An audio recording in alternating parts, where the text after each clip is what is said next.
Good morning, my friends. Grim here. I hope you're doing very well today. You better be, because we are rocking for the first time playing BG Rock and Premodern since my return to Magic.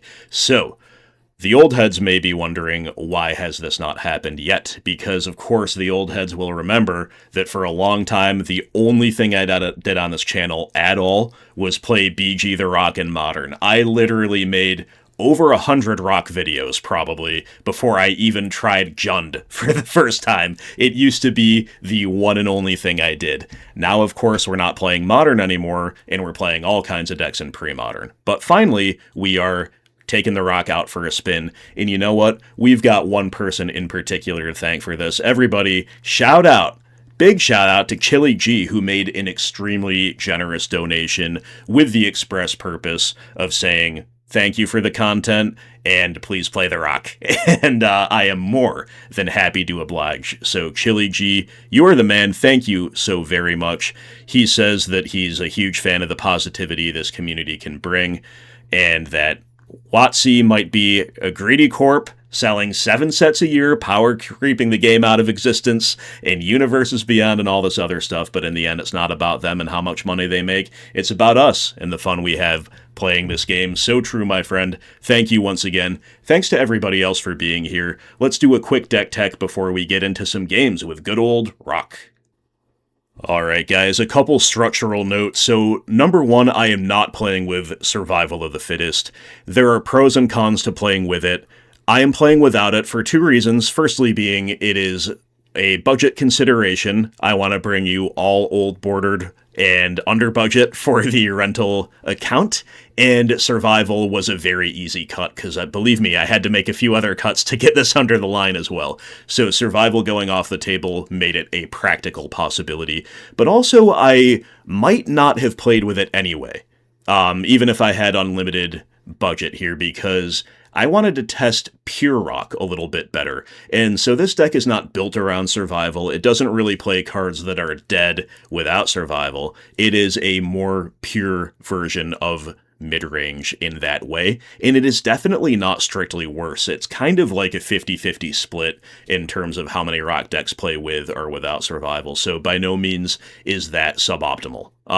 The second structural consideration is that most decks do not play with Ravenous Rats, and I am on a playset. Now, a minority of pilots on the Rock really like Rats. F. Pavlush is one of them. He's really, really high on it. Back in 2022, when I dabbled, I wanted to put Rats in absolutely everything. I really don't think that's wrong still to this day. It's just so, so good. And remember, we're a Cabal Therapy and Wall of Blossoms deck, so we are going to have so very many opportunities to do the therapy 2-for-1 flashback therapy thing off of Wall of Blossoms and off of Rats. So Rats is in the list. It is, again, probably not in the majority of Rock lists, but it is very playable. And this is, once again, just helping me get under the budget more than anything else, but I'm sure it's going to pull its weight. This is like the best black creature in Pre-Modern, so can't really go too far wrong playing it, can we? Having made those disclaimers, let's go line by line. We are a 24-land deck. Our utility comes from 1 copy of Dust Bowl, so we're not on Wasteland, and we're not on Mishra's Factory, and we're not on Rishadan Port. We just have a singleton Dust Bowl for the long games where that really matters, or for that crucial turn where you need to destroy a creature land. And then beyond that, we're just going ape mode. We got 4 copies of Treetop Village. This land is literally overpowered in the pre-modern context, and we are greedy with green symbols in the 4 and 5 drop slot of the curve, so Treetop is a slam dunk as a 4 of, in my opinion. And then beyond that, we're just trying to make our bad mana a little bit better, because again, we are a turn 1 Duress Cabal Therapy deck, but we also need double green kind of early as well. So we're just maximizing color production from that point on. We are playing 4 copies of Llanowar Wastes and even a singleton Pine Barrens, which is a 5th Llanowar Wastes that enters the battlefield tapped. It's an incredibly cool looking card. It's an incredibly bad land, but we do, I think, want to play a copy to make our color production that much better. And we are returning to our roots with the old head beloved forest and swamp combination from Onslaught that I used to run all the time on this channel. We're on full 4 Duress and 4 Therapy. As mentioned, that's incredible in general, especially alongside 4 Rat and 4 Wall of Blossoms. We are only on 3 copies of Pernicious Deed. I admit that this is a bit of a budget consideration, but also Deed it can be our best card, but it can be very clunky as well. And with us playing more of an early game board presence, basically necessitated by the presence of Ravenous Rats, that means Deed is that little bit less of a good fit in our deck than it would otherwise be. So only 3 Deed, I think it's totally fine. Obviously, I think playing the 4th is totally fine too. This is a major attraction to BGX in the first place. But we kind of lean into that a little bit more with things that you might not always see, like Sylvan Library is a good one of, but not always in there. We've got it. And my main man, the Plague Bearer, is getting main decked because it's been incredible every time I've played it in Moneyball. So we're bringing it into the main deck here and seeing how that does. Gives us a little bit, again, of an earlier board presence and extra dimension on which we can attack. And it's very mid-rangey in that it's a recurring value on a body. You love to see that one. 3 copies of Smother is still the premier removal staple of the format. And then from there, we're playing a Singleton Graveborn Muse, which I think is a little underplayed in general. I'm eager to try her as a one-of here in the Rock. Beyond that, it is Rock Tech at the mid to top end. 2 copies of Yavimaya Elder, a very nice value engine in the middle stages of the game. 2 copies of Recurring Nightmare, which is kind of the value engine that defines the Rock. You've got a lot of very interesting loops and lines that you can start generating really grindy value with. We're maxed out on Ravenous Baloth. A 4/4 for 4 is actually a good rate in the format. You've got the Recurring Nightmare synergy with sacking it to get the loop going. Gaining 4 life gives us a lot of game against aggressive decks. This will often either clock the opponent really well or stabilize us really well after the dust has settled. And then at the top end, we've got a 1 of Genesis for even more grindy value. A 1 of Deranged Hermit, this is more frequently a 2 of, but I've just got 1 in here. And then I'm trying a Krosan Tusker. This is even more mana fixing. It's again really good with Genesis, Recurring Nightmare, just kind of on its own. It's a very fine one because you're cycling, you're tutoring a basic land, and then when you get to hardcast it, it's a big dumb 6/5. Speaking of big dumb goons, we've got Spiritmonger in the side for when it's better than dead cards or when we are against a deck that's interacting but not playing Swords to Plowshares. We're very soft to graveyard strategies with this build. A Singleton Tormod's Crypt is all we've got. If we've only got one thing to do, why not make it a Crypt and be lights out, right? In a different build, under different circumstances with changes, I might play, 2 or even 3 Phyrexian Furnace. I don't really like Wither Direction this shell. I think we're already incentivizing the opponent to kill creatures like that, and I think the mana is too bad to make Wretch as good, anywhere near as good as it is in Moneyball. I've got a Singleton Bottle Gnomes as a mid-rangey nod to burn. We've got Utabi Orangutan as a Grey Ogre that can tag an artifact when opponents playing those. We've got a single Tranquil Domain to really hate out enchantments, although we play some amount of them of our own, so we need to be wary of that. 3 copies of Naturalize, can't go wrong. I think Compost is an incredible card in this shell in any kind of a black-based mid-range mirror. And then we've got additional creature kill action with a single Diabolic Edict, a single copy of one of my favorites, Soul Rend, and the full 4 Engineered Plague. So thank you so much once again to Chili G. Thank you to everybody liking, commenting, sharing. If you want to do anything else to support the content, I do have Patreon, I do have channel memberships, all of that is available. Leave a comment below if you have any other ideas for me as far as running the channel and the content in general goes. But having said all that, let's play some Rock. It has been way, way too long. All right, guys, we are keeping. We are definitely keeping. We just, I think, need to lead on Duress and really hope to draw an untapped land next turn, and then the hand will be shaping up really nicely. If not, being on the, against black-white control that kept a 6-lander with a Skeletal Scrying, so we take their only spell. Unfortunately for us, their 6-land keep is actually really good against us. And Cabal Therapy is a really bad draw. Okay, so we just need to rip a land next turn. You can be absolutely certain of that. they've got different looking plains and different looking swamps, so I've got to track those accurately, and we do, so that's a beautiful thing. I actually like just cycling Croson Tusker here on the end step, and then next turn we can maybe either just jam a Baloth, or we can like lead on. We can do the Therapy Rats thing. They cycle Eternal Dragon. That's a good one.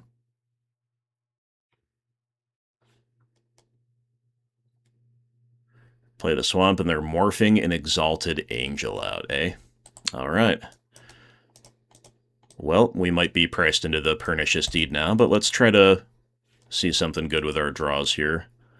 We'll go get a Swamp off of the Tusker, we draw a Wall of Blossoms, and then Plague Bear! Woo! Let's go, dude, let's go. Haha! What a draw. What a card. Unbelievable stuff. Plague Bear better than Exalted Angel confirmed. Oh man, oh man, oh man. That was a fun one. Alright. Phyrexian Furnace, that's really good against us. You do hate to see a main deck Furnace when you're rocking, but we'll live. We'll live, we'll live.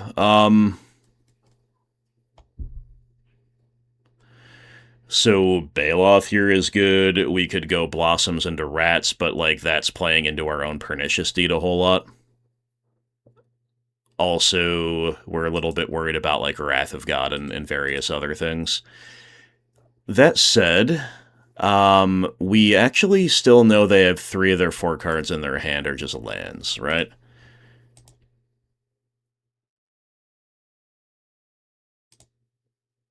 So, like, attacking with Treetop Village is actually kind of good, but I might just not do that. It's not the worst idea to play a Deed to beat the Furnace either. But that seems a little loose, like they're a Decree of Justice deck, and, you know, who knows what else we might need to try to clean up. So I'm just going to get in, play a Baloth, play a Treetop, and that is more than enough pressure to force them to find something. And if they do have Wrath of God, well, we definitely get our value out of it, because Plague Bear already beat Exalted Angel, and then they're plowing the Baloth. Yep, okay. So we gain 4 life either way, but we might as well sack it to put it in the bin to give them one more thing to try to chew through with Furnace. Alright, so their last unknown was Plow, and they ripped Gerard's Verdict for turn, so I'm definitely pitching Cabal Therapy. And either Blossoms or Rats, and I think I'm just gonna... Do I pitch Pernicious Deed? Is that crazy? Huh. Call me crazy, I'm pitching the Deed. That might be really bad, but I'm just gonna kind of like get a land out of their hand, draw a card, put some bodies on the board, and win with like what we have. And they don't play a land for some reason. Okay. Again, I'm pretty sure they just have Plains and 2 Caves of Koilos in hand. So I'm going to begin with the Wall of Blossoms, see what we draw, but we're probably just jamming Rats here. Another wall. Okay.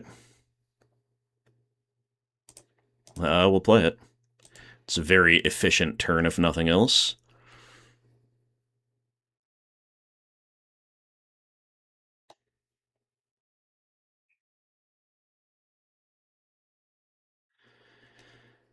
And let's get our Dust Bowl down.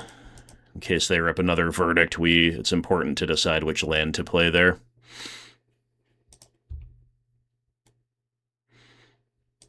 We get a Caves out of their hand, we get in for 1. The clock is a little anemic, but the Treetops will be joining the party really soon, and they are cashing in the Furnace now. That is good news for us. That makes a lot of our draws off the top better. We still have a Baloth in the bin to get back.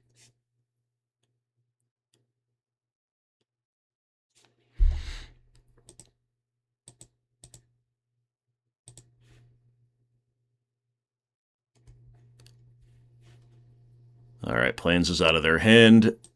Caves plus 2 unknowns in there. Alright, I'm getting in with both treetops here, I think.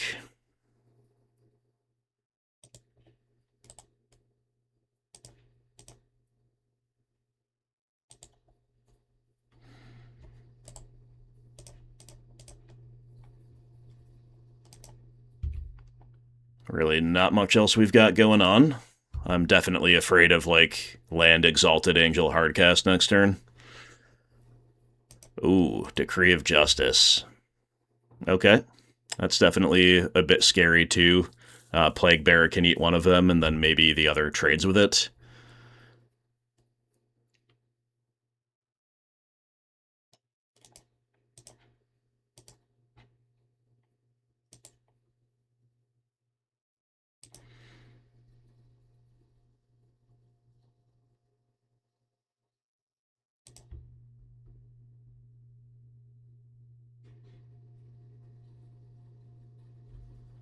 Alright. Yes, indeed, that's what happens. Plague Bearer was great, did its job there, 100%. Opponent taking a big hit here.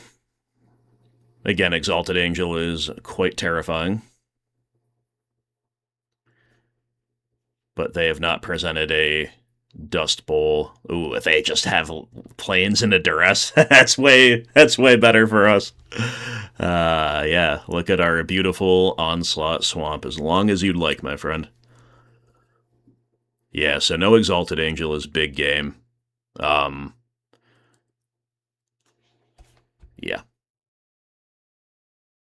So clearly we're just firing up the treetops again.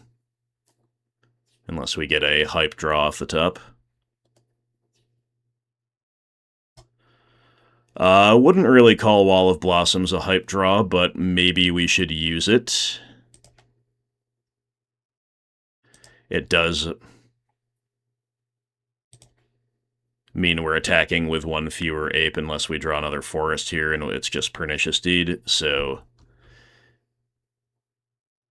Yeah, I think that was worth, though. You gotta draw cards, you gotta do things.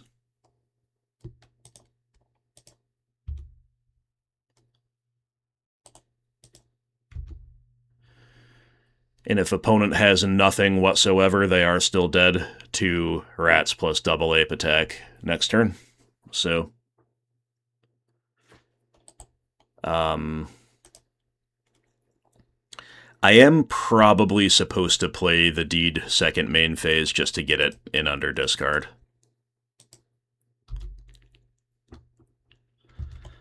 Alright, we've got a lot going on here. Will it be enough? No Exalted Angel, still the scariest thing I can think of. I mean, Wrath of God would be good, but... Okay, there's that Eternal Dragon we knew about. Well, no, we didn't know about it, sorry, because the one they cycled is still in the bin. So that's a fresh find. Alright, how about a clean... Well, Diabolic Edict is a sideboard card, isn't it? I was going to say, how about a clean Diabolic Edict off the top? Not going to get that without cheating. So never mind. Cabal Therapy. Alright, so if we feel like wiping our entire board with Pernicious Deed and then next turn attacking with the apes, we can do that.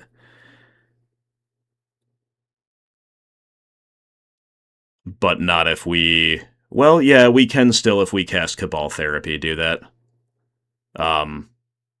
Right, 1, 2, 3, 4, 5, 6, 7, 8. I really don't know what we're looking for with that therapy, though.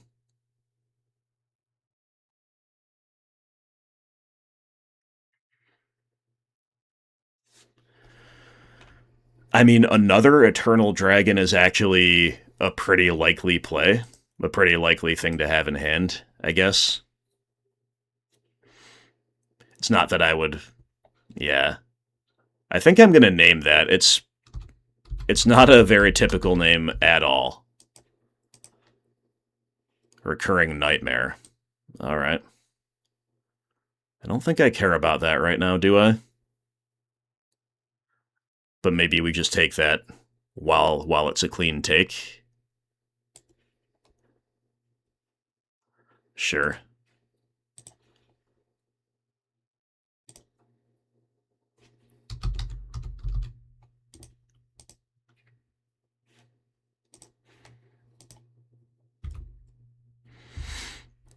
Alright, we're going to say go. We have the option to deed away their dragon on the end step and then attack them down to 1.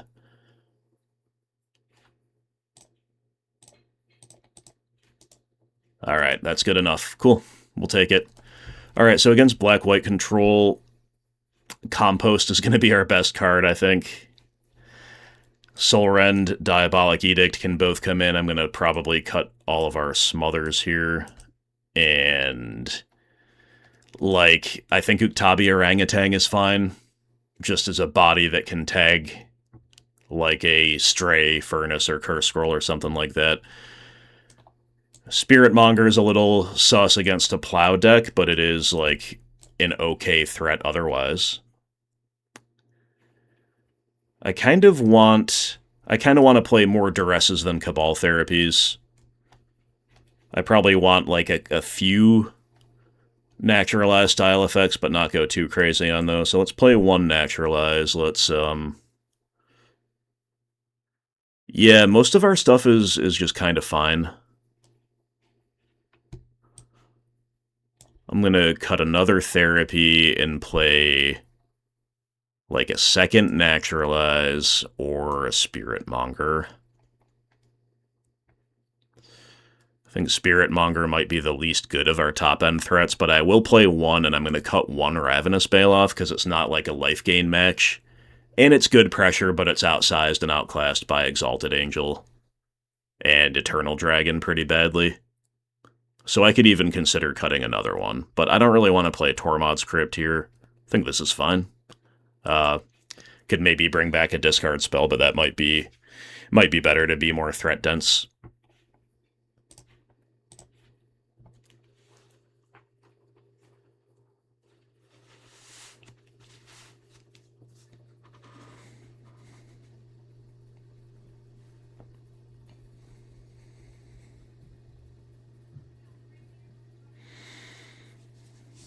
We have a perfectly reasonable, like, medium keep. And the medium keeps are the keeps that you keep in a matchup like this. We would love, obviously, you always love turn 1 Duress, unless you're against goblins. And, we would love that now, because, like, them doing, like, a Gerard's Verdict or two on the play would be a little rough.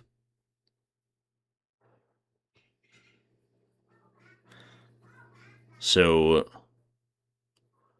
obviously the 4th land is something that we need pretty badly with this hand too. But getting to go, like, Wall of Blossoms with Diabolic Edict backup is fine. Alright, Spiritmonger's not a very good draw, because our hand's already clunky and top-heavy. Thankfully, they have no Verdict, so we're going to go Wall of Blossoms here to see another card. Recurring Nightmare. Okay. Well, that could be a really good one if Gerard's Verdict is on the table. And now it is. Alright, so I'm going to bin... Let's bin Spiritmonger for sure.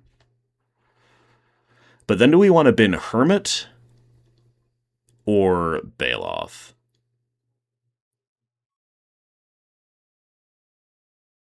Or Diabolic, just get rid of Diabolic Edict maybe, but I think that would be too loose. I'm going to get rid of Baloth. We're going to kind of split the difference between playing for our Recurring Nightmare and not doing that. We've got Graveborn Muse rolled up too. That's a good one.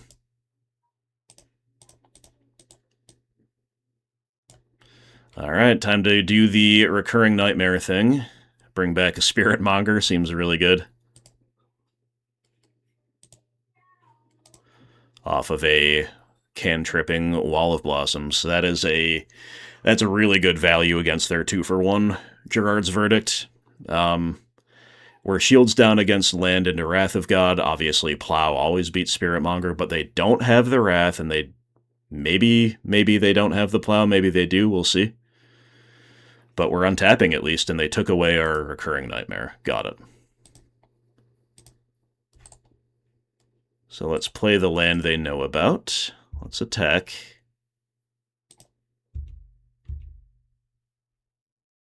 Oh, we get in? Amazing. All right.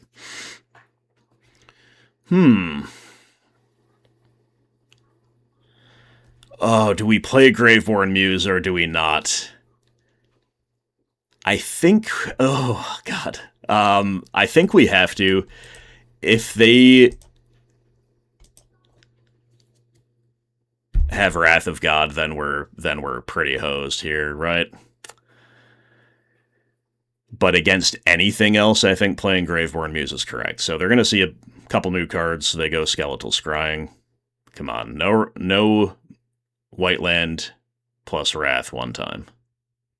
There's no white land. Beautiful. So we could still lose the Spiritmonger to like a, some kind of kill spell without regen up, but they're just duressing our Diabolic Edict. And, oh, if we get to untap, oh no, they've got Plow, but they're priced into plowing Graveborn Muse. Spiritmonger. Amazing. Alright, so now that we've drawn Cabal Therapy, I mean, we probably just have to Therapy for another Plow. That's something they could easily have found with their 3 draws there. And then we're finally holding up some regen shields for once, for whatever that might be worth. We could play Deranged Hermit, but I think I like this.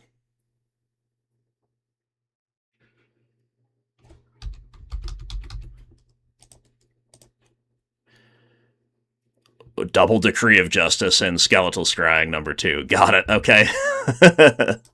Definitely not Plow. Definitely not Plow, but some stuff that can extend the game. And they are going to Scrying, okay. Well, that's a bold play, because unless they draw another land, or indeed removal spell, then their dudes can't necessarily jump, but they have drawn another land, and I think it's obviously a fine play there. We are punished for not playing Deranged Hermit, but again, how are we to know, right? How are we to know?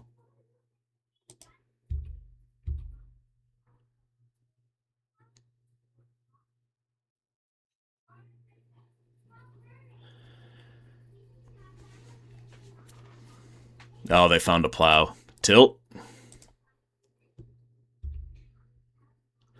Okay, but now it's obviously Hermit time. And we're going to flash back a Therapy.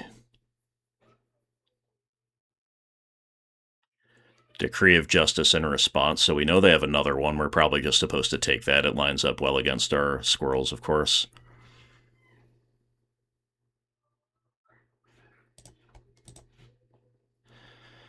There is a consideration to sack Hermit itself, but I think making the squirrels a 2/2 is against the soldiers is good. So let's flash back. We'll get the other decree. See what else they're working with. Decree of Justice. Just a couple lands. Beautiful. Okay. So we will have to pay the Echo next turn now that we've got Treetop. That was part of the consideration that we wouldn't have to pay the Echo. We could fire up the village, but I think it's pretty good and good enough to win the match. Beautiful. 2-0 against Black-White Control. That was a rocking. You love to see it. Yep, no good. Throwing back a one-lander all day. This one's kind of no good too, but we're going to keep it. It's a 2-lander. It's got Duress, Smother, Pernicious Deed, but no black mana. Oh, so we've just got a bottom of Duress.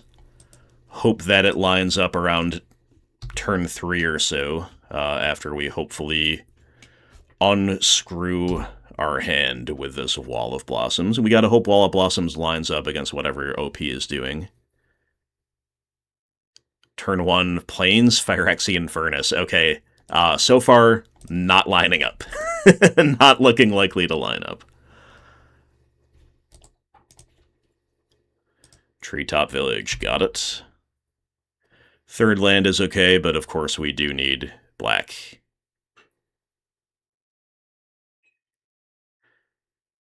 Are we against black-white control? Gerard's Verdict, we sure are. Okay. Gonna pitch Smother. And gonna pitch Pernicious Deed. Feels pretty bad. We are without an out to Exalted Angel, among other things, but we now have black lands online, and I think keeping our threat is correct in this case. Alright, Decree of Justice, Swords to Plowshares, Eternal Dragon. Pretty scary hand. I guess we're just taking the Decree. Playing for the longer game here.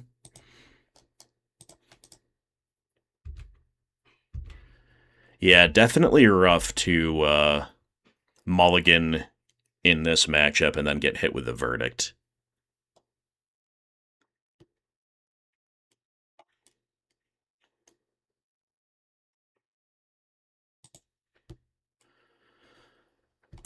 Another wall is fine-ish. And another deed. Sure. Not really what this matchup is about.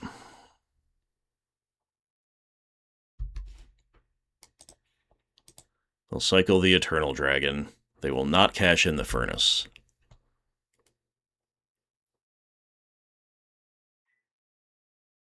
Dust Bowl is deployed.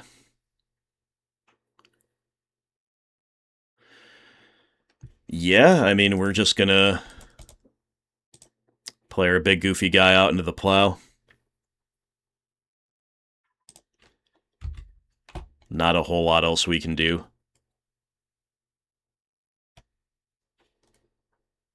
They're gonna start Dust Bowling us, really? Interesting. Okay. They must have more lands rolled up than the one planes we know about.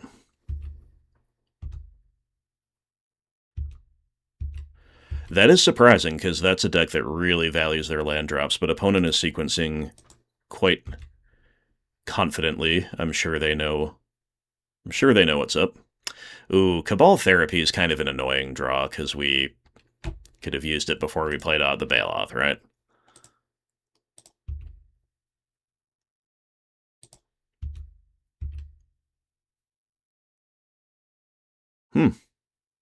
Just taking the hit. Well, I am happy enough with that outcome, I suppose. I'm just gonna get Pernicious Deed down, I guess.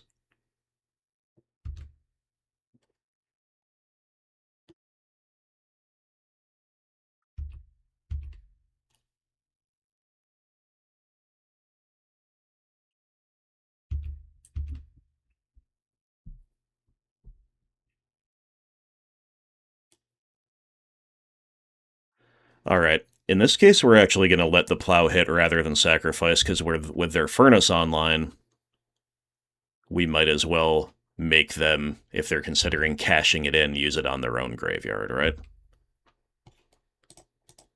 Another Pernicious Deed. Yeah, drawing 3 deeds is incredibly bad.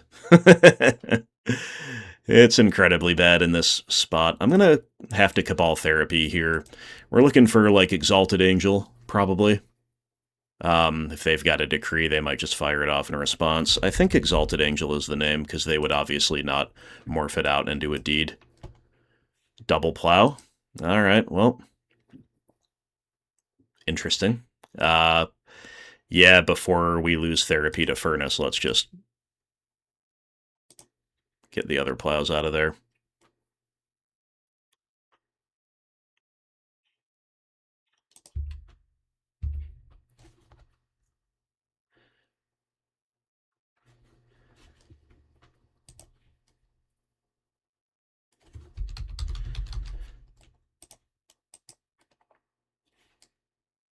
Yep. I think we'll just say go. Like, we could fire up Treetop and force them to Dust Bowl, but, like, the Dust Bowl thing is working out well for the opponent here. Core Haven as well, huh? Duressing away our other deed. Yeah. Sure, sure, sure.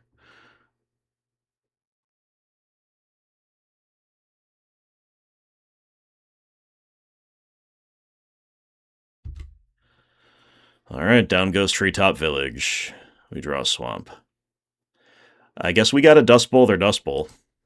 So that just doesn't happen to us for the entire rest of the game here. And I will sack my own Dust Bowl to do it.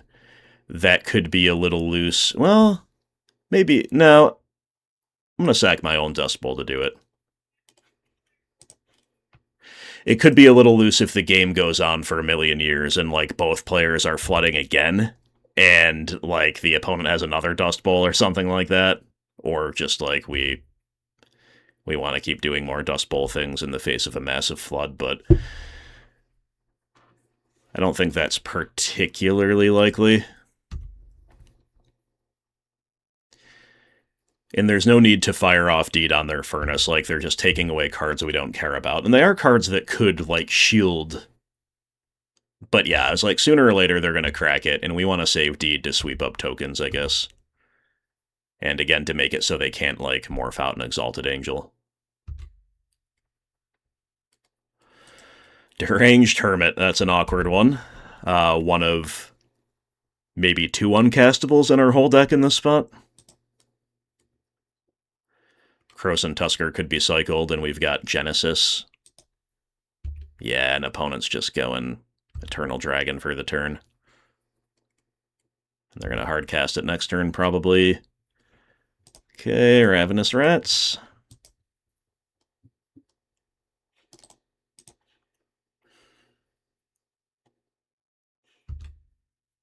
Or they pitch the dragon. They could have multiples, of course.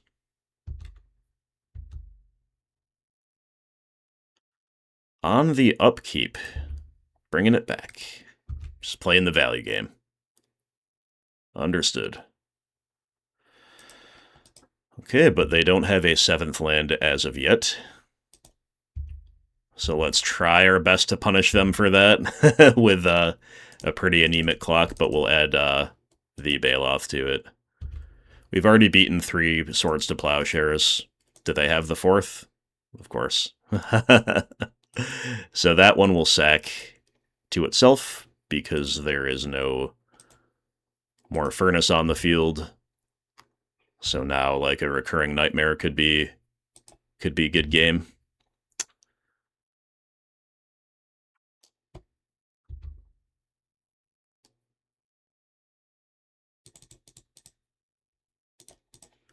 Alright, 3 unknowns in OP's hand.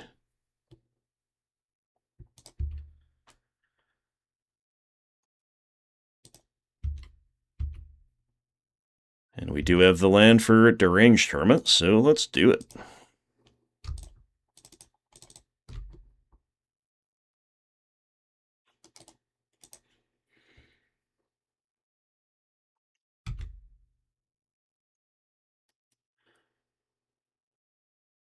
Uh-oh. That's a well-timed Decree of Justice. If that's what it's going to be, it could also be Skeletal Scrying. Yeah, that's scary. Draw 4. Yikes. Big yikes. Big yikes.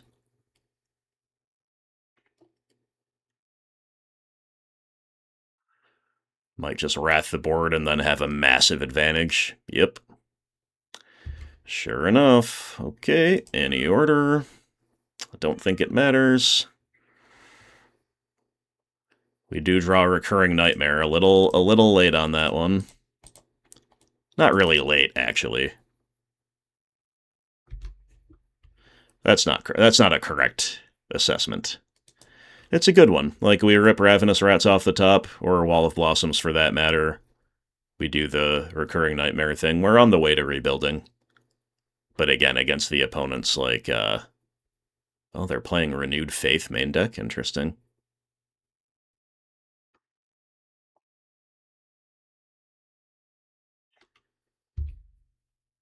against the opponent's enormous mountains of value, I just don't think it's really gonna be enough.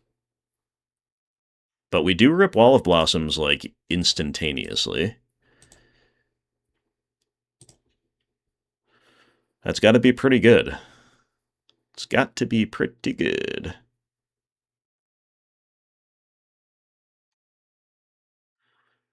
Alright, I guess we're just buying back the Hermit, huh?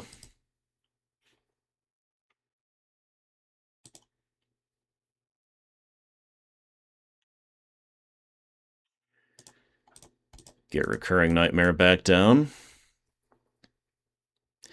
And then we could cash in the Hermit for, like, a Bailoff, so we don't have to pay Echo next turn. But the problem with that is it puts Nightmare back into our hand, where it's prime target for a discard spell. So I'm not going to do that right now. Although that would be, like, the highest upside play. I just think the odds of them having drawn so many cards now, of having either Duress or Gerard's Verdict, are very high. But it is possible we should be playing for our highest upsides now, being so far behind.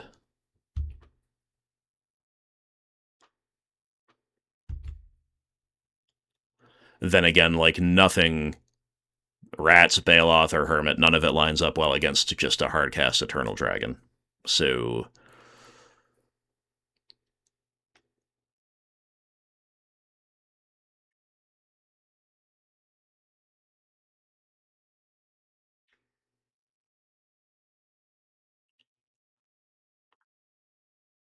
Wrath of God. Got it. Yeah, we're probably just simply not winning this game one. Treetop Village, eh?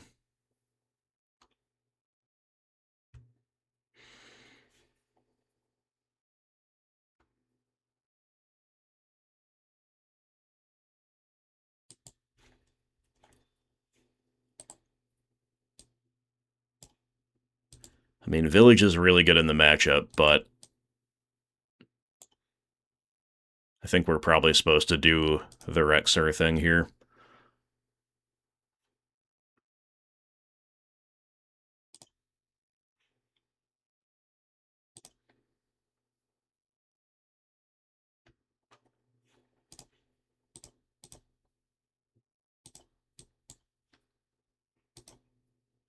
And once again, not really leaving Recurring Nightmare in hand against a discard spell. Because we gotta hope they have, like, discard and a bunch of lands, and then, like, I don't know, we can beat one Eternal Dragon with something. I don't know. I don't know if we even can. Diabolic Edict is in our sideboard. Decree of Justice for 4/4 Angels. Got it.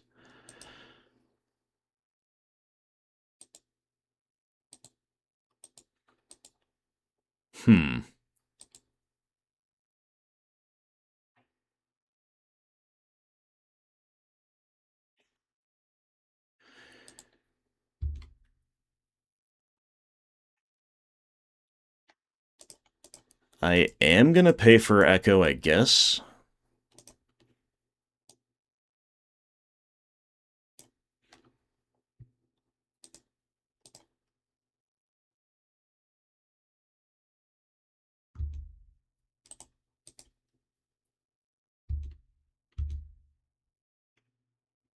Get a little damage in. We'll obviously be sweeping up the Angels with Pernicious Deed here.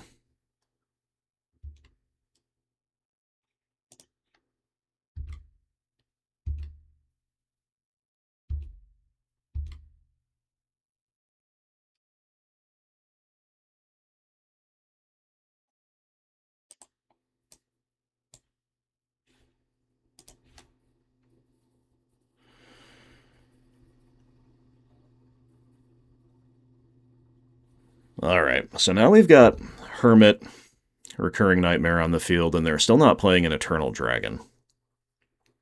Or maybe they don't have one back in hand, I'm not sure.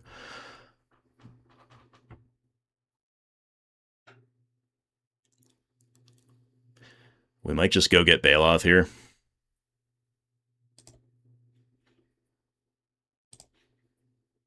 Or actually, maybe we do Recurring Nightmare twice, so we go get Wall of Blossoms first, pitch the Hermit, draw a card, see if it can be anything good here. But having drawn a land for turn, we kind of need to see more. And we have more scope to multi-spell with or without Nightmare. Smother. Not a good one. Okay.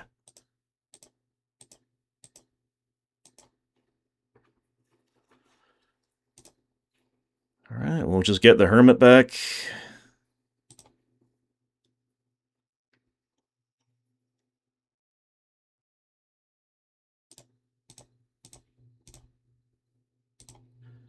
Get the Nightmare back down and say go.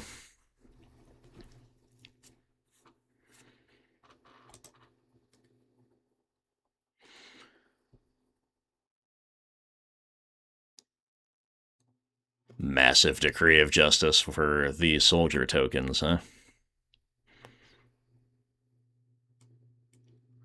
Or is it a very bold Skeletal Scrying?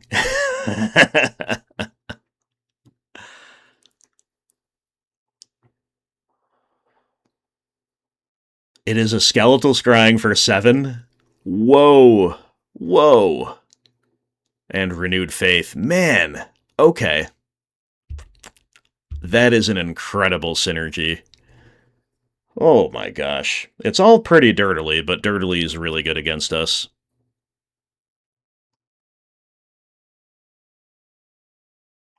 Vindicating the Recurring Nightmare. Got it. Well,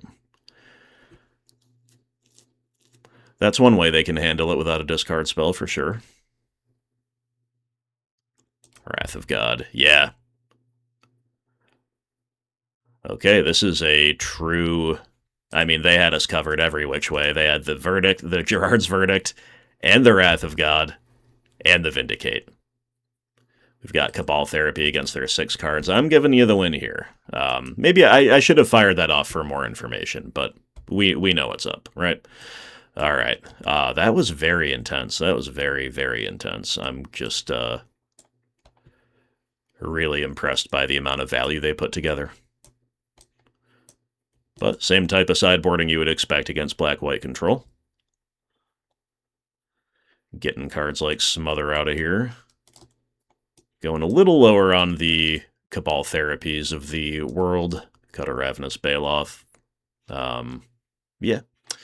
Maybe another Naturalize is fine. Again, their build's a little bit different. I'll cut a single Wall of Blossoms, I guess. We'll see. An extremely underwhelming keep. We don't throw back lands and spells in this matchup, but this is so bad. Just because Pernicious Deed, like, you still want it in the deck, but it's really not a card you want to see most of the time. We're going to lose it to Duress anyway. So our hand is just, like, apes. It's Treetop Village and Uktabi Orangutan. We do draw a Deranged Hermit, to be fair. But yeah. Opponent's not going to run out a Furnace now. We draw another Deed.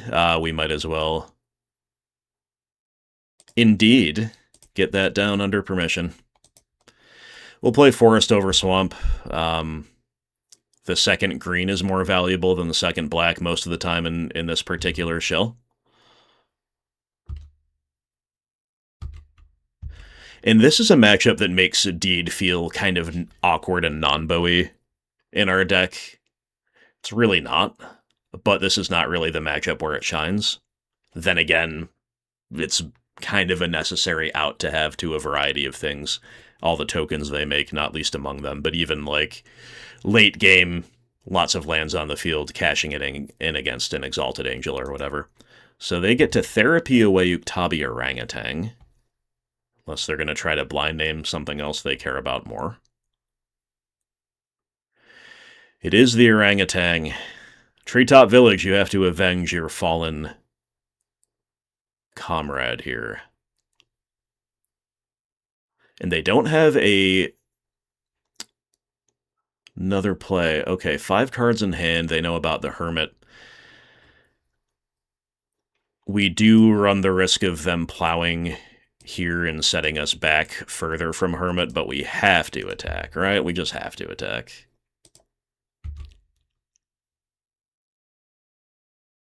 All right. Another cycle on the unstep here.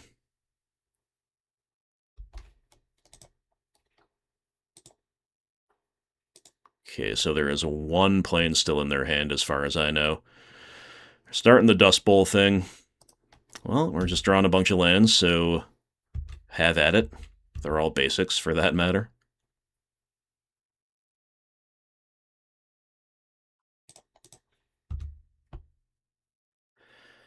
Okay.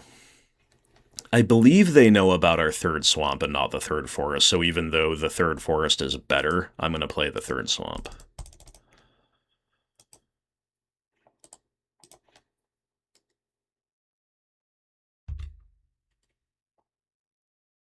Alright, nothing on our end step from OP. Wrath of God would be the least surprising thing in the world, but who knows? Okay, Cabal Therapy. I doubt they're going to name Naturalize here. Probably, yep, Recurring Nightmare is what I was about to say. I think that's probably the best name there in general.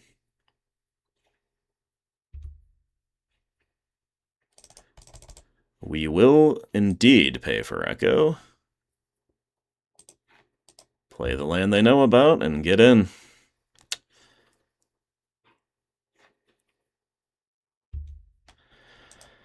Plow on the Hermit.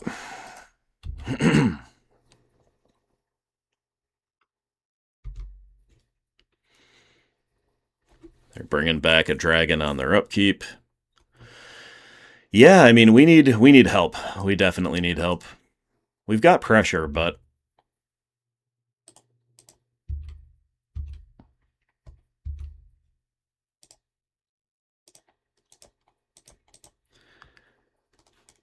we'll add the rats to the pressure. It does increase the clock by a turn, technically. It gets a card out of their hand, which is good. And will they hardcast the dragon now? They will. Alright, Diabolic Edict off the top? Nope. Treetop Village. That's really not the worst. Obviously, we suicide our board into this thing, because we're gonna have to clean up our own board with Pernicious Deed at some point here. Anyway. So we just try to, I mean, we've just about, at this point, shut off their Skeletal Scryings. That's definitely not nothing. Then again, they play that life gain card. Would they leave that in against us? I guess probably, because it just, like, makes their, again, scrying so good. They do upkeep the Eternal Dragon even when under this amount of pressure. Interesting. Let's see what they've got. Vindicate on Treetop Village. Okay. Understood. That's annoying. But they also had Dust Bowl, like, ready for when they stabilize, so whatever. Recurring Nightmare to get back Uktabi Orangutan is very uninspiring, but it is technically an upgrade.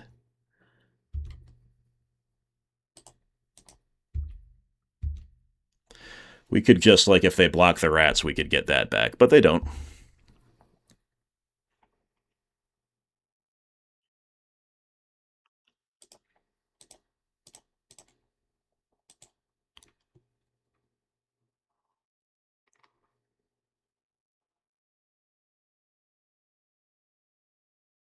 Actually,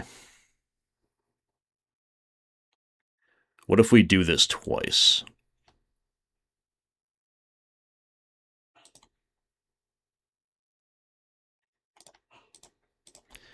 And we leave Recurring Nightmare soft to discard, but getting a card out of their hand with rats is good. It's another Dust Bowl. Alright. I think I like that play. Yeah, now they have Duress. Instant punished. What can you do? I mean, okay, another Eternal Dragon. Yep. So I was hoping maybe getting out of... Oh, ravenous rats. Okay. I was hoping maybe getting... Like, they couldn't do everything that turn, but they did everything that turn. Then again, we'll just play our rats and do nothing.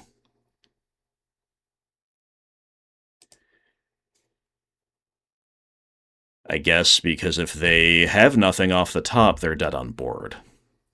That would be really funny if this was good enough. It is good enough. Okay, squeaking over the line. No pun intended with the rats there. Squeaking over the line. Yeah, they still haven't really shown me, like, I don't think Naturalize is as good here as it is against a more stock black-white control list. It's a subtle difference, but maybe we do cut one. Maybe we bring back a Cabal Therapy on the draw. I don't know, that's a lot of discard effects. We could just bring back, like, a Wall or a Bailoff. Maybe that's better.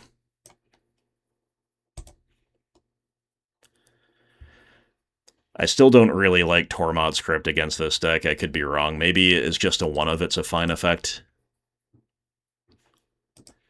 Sure, we'll keep. This is a solid all-rounder, I suppose. Yeah, they're duressing probably just to take our duress.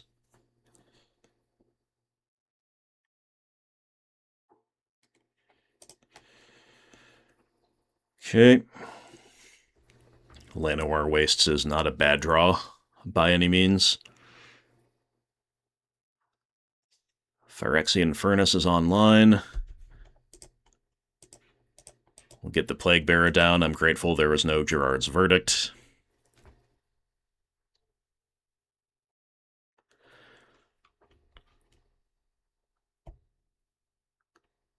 But this is not shaping up that well. We want to see some rats. We want to see, I don't know. Uktabi Orangutan would be our best draw. No, it wouldn't, because they vindicated our land. But we do see rats. Okay, let's go.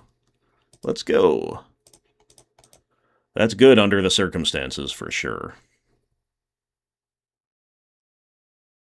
Caves of Koilos out of there.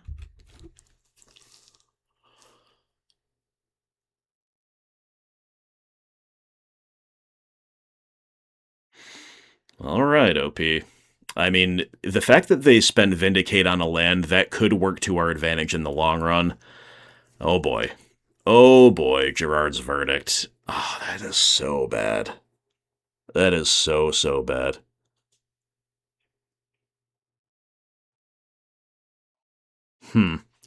Yeah, I have no idea what to do here. I think we're supposed to probably just actually keep both lands, though.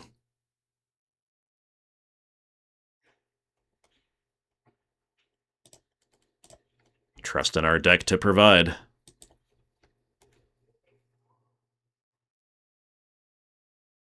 We know they're on Cabal Therapy, yeah, and we know we've just got to make land drops in this matchup, otherwise it doesn't go anywhere. And we're probably rewarded, because next turn we can just go land into Bailoff, and we've got, like, a real board.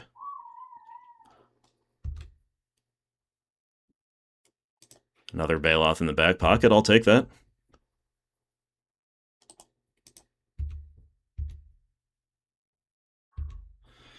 Alright, the pressure builds. They are at 13, and now we make a 4-4.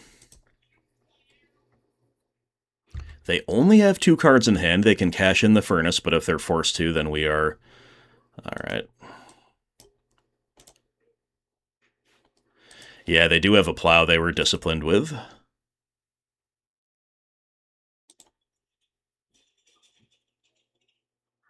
So, yep, Furnace has been cashed in. And they're gaining life. They're cycling to gain a little life on the end step. Nice turn for the opponent. They're seeing a ton of new cards, but still only 3 in hand, only 4 lands on field. It's not like the end of the world for us. I don't feel anywhere near as far behind. Dang, another Verdict. Ah, that changes a lot. That changes a lot, but we draw another Bailoff. We'll take it. We'll take it. So, opponent now Like, obviously, Wrath of God would be a disaster. Another Plow would stink. If they go land Exalted Angel, we're in trouble. But we haven't seen Exalted Angel. They could be playing without it. I'm just assuming... Ooh, that's a tilt. We draw Yelder, but we don't have double green. Yelder would be so good if we could cast it right now.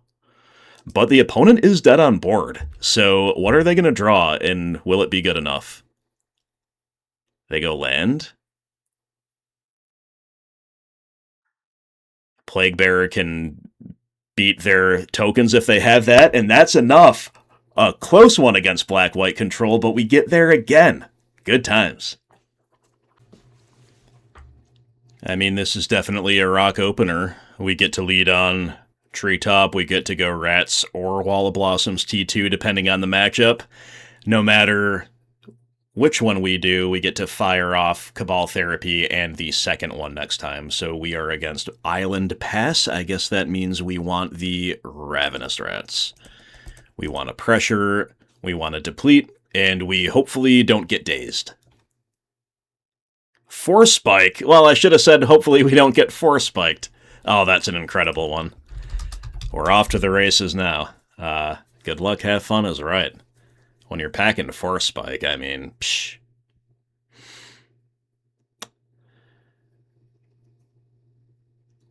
Merfolk Looter? Okay.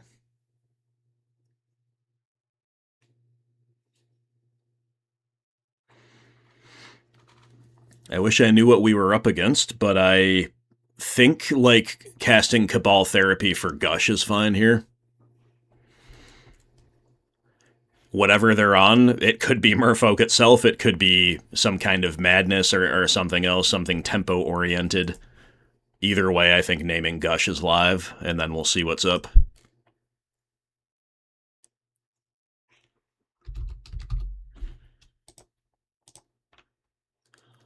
No Gush. Mana Leak, Deep Analysis, Wonder, and Careful Study, huh? Okay.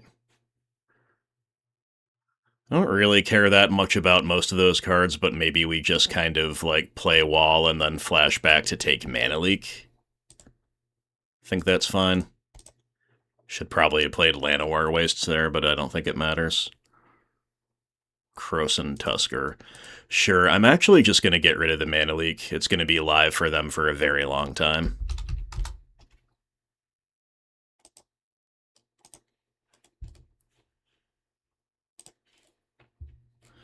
Okay, definitely not the greatest, but definitely not too bad either.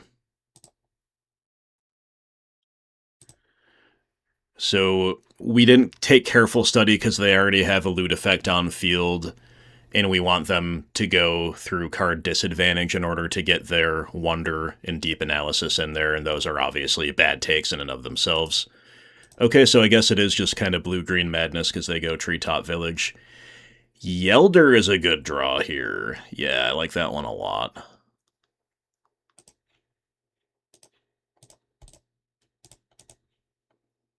Play around that Force Spike. It's just a relevant body, good value.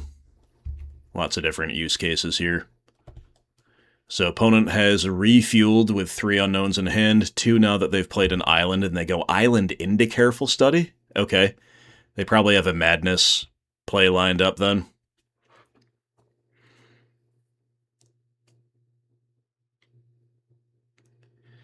If we draw an untapped land, okay.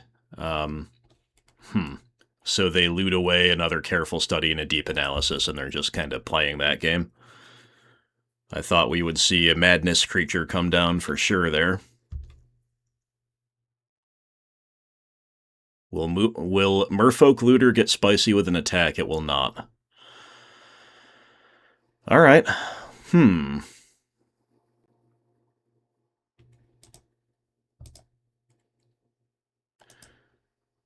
Interesting. Alright, let's begin by attacking. I want to pressure. A trade is really good. Alright, then we're just going to main phase cycle a Krosan Tusker, play Wall of Blossom, start seeing a bunch more cards.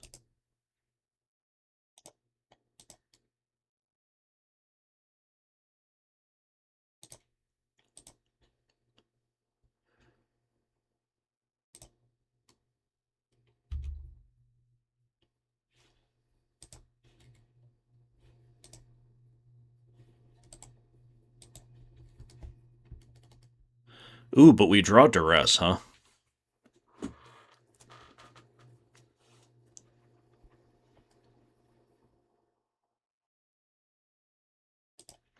I mean, they could be sitting on a Gush now.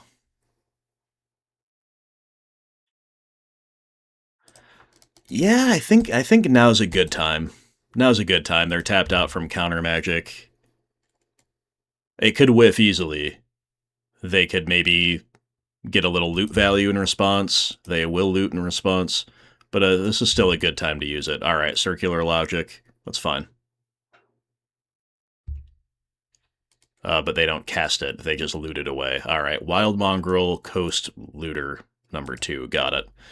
Okay, you may proceed to play out into my Pernicious Deed, if you would like.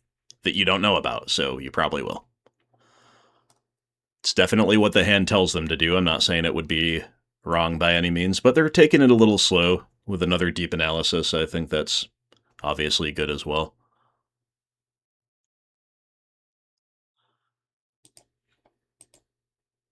And they're down to 12. They've got some amount of pain from their land base. There's the Mongrel. Pine Barrens. Alright, like, a 2-for-1 deed, I think, is like, good, but not even completely a necessary play. Like, maybe we want them to play into that a little bit more. So I think just going Baloth, land, pass here is fine as well. But the problem is, then Deed could get countered if we let them untap, right? Either one's good. I think I'm going to... value getting the Deed in under permission, or at least have a higher chance of doing so.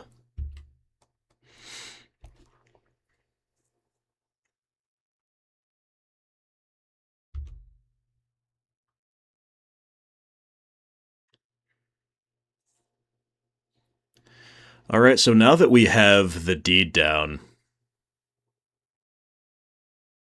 they cycled away an island. They have Merfolk, Looter, and 3 unknowns in hand. Using it here is fine, but also holding off, I think, is fine.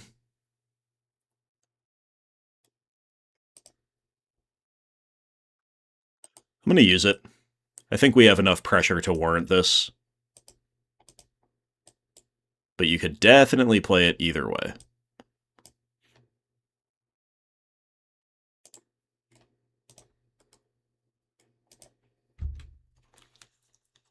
But we're ahead on board. We have a treetop village, to be fair, so do they. But we've got good follow-up cards too. So I think often in this matchup, especially with them making some tokens, we'll want to look for a higher X for 1 from Deed. I don't think we're necessarily priced into that here. Cabal Therapy is a nice one, potentially.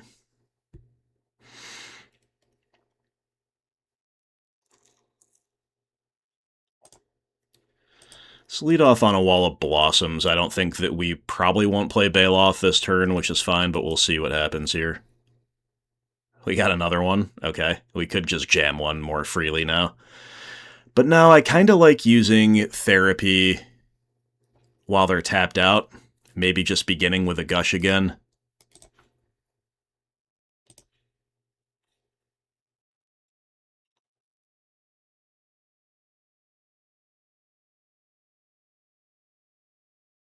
Counterspell. Got it.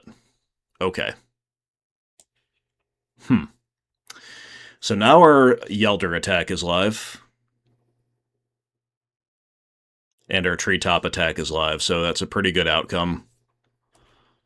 And I think that we just follow that signal.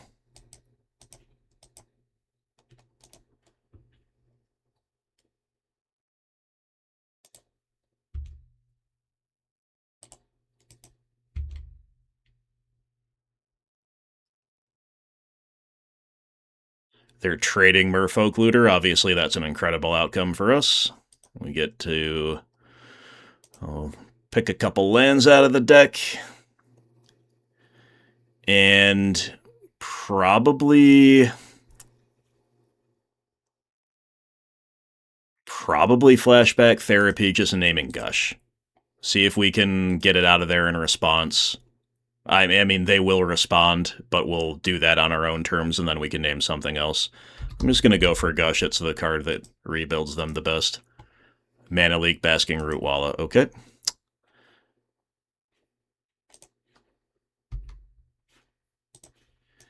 Pretty beatable stuff, especially knowing about the Mana Leak. We've got more than enough lands to just play one Baloth a turn and get there. But they rip Wild Mongrel. Okay. Recurring Nightmare. Well, that seems good. But it does walk into Mana Leak.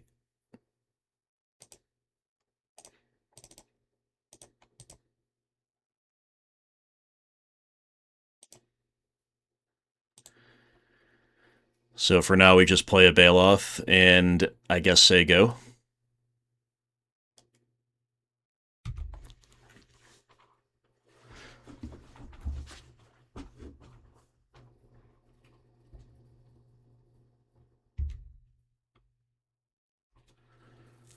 Rootwalla comes down on our end step. I'm definitely fine with that.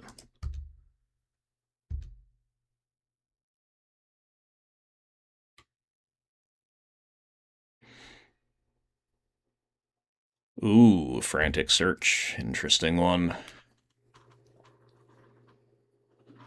I find another Rootwalla.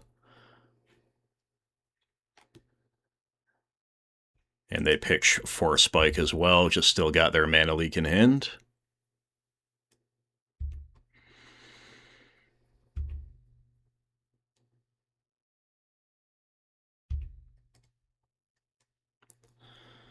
All right, well. I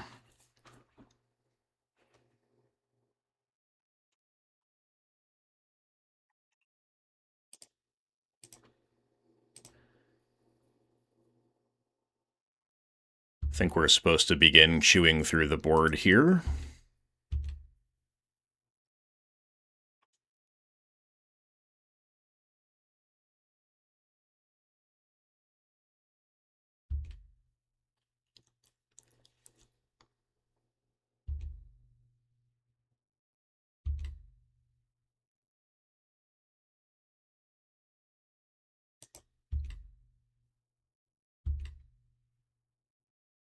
All right, it's not the best trade of all time, but we do get one thing out of there. We get one damage through.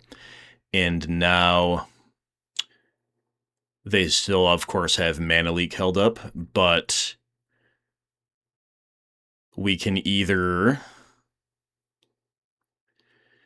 just go get a 6/5 off of Recurring Nightmare, and we have to use our Treetop Village that way. I think that's probably our best bet. I don't think they can beat that.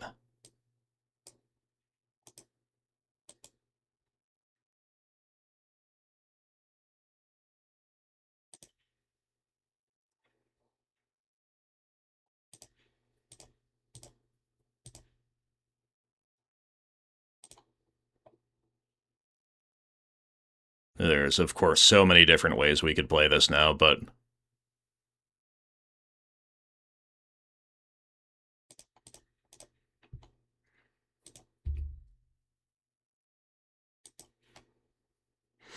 so we pay for the Mana Leak.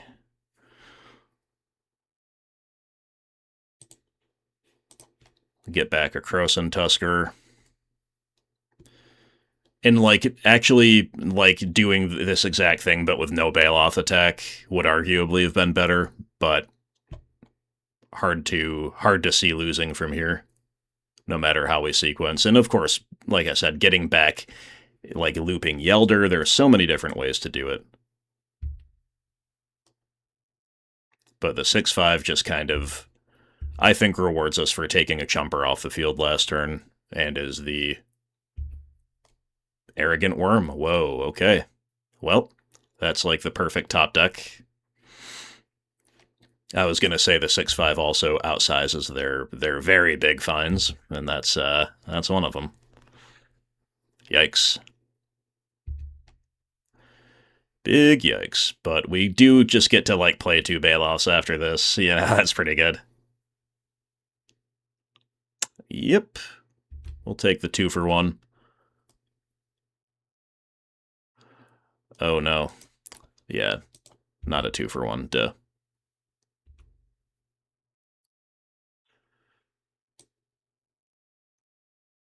Almost.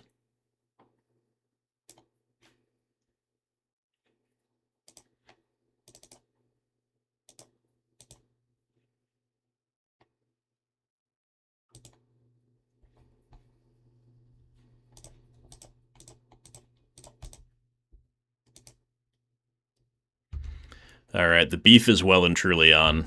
And I don't especially feel rewarded for my sequencing over the last 2 turns because they ripped the Arrogant Worm, but again, it's kind of hard to go wrong from our position, and it was definitely good enough. All right, sideboarding against blue-green madness.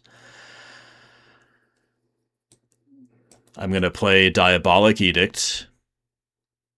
Strangely, Bottle Gnomes is, like, not the worst card I've ever seen. I'll try the one of Tormod's Crypt. I think playing with it's fine, playing without it's fine. And some number of Engineered Plagues could be okay, too. I think I just kind of want to move away from discard, like, to a decent degree. So just playing a bunch of other random stuff is going to be good enough if we want to move away from that, which I believe to be correct. So we could get a Cabal Therapy or a Duress back in here. Maybe we could play with a 3rd Plague. I'm going to try a 3rd Plague. We can definitely just, like, stick Plagues and lose in this type of matchup, but we can also, you know, taking care of the Root Wallas and the Merfolk Looters on a permanent basis, I think, is pretty good. This is a solid enough keep. We'll see the Tormod's Crypt and how it performs. We'd, of course, love it to be Furnace. That would be a bit of a slam dunk compared to the one of Crypt being like, it's alright. I don't think we play out the Crypt, because they probably have some number of Naturalize, so I'm not going to play it out turn 1. We have the opposing tensions of doing it. Do we do it under permission? You know, do we expose it to Naturalize or vice versa? But in this spot, I'm going to go Wall of Blossoms here.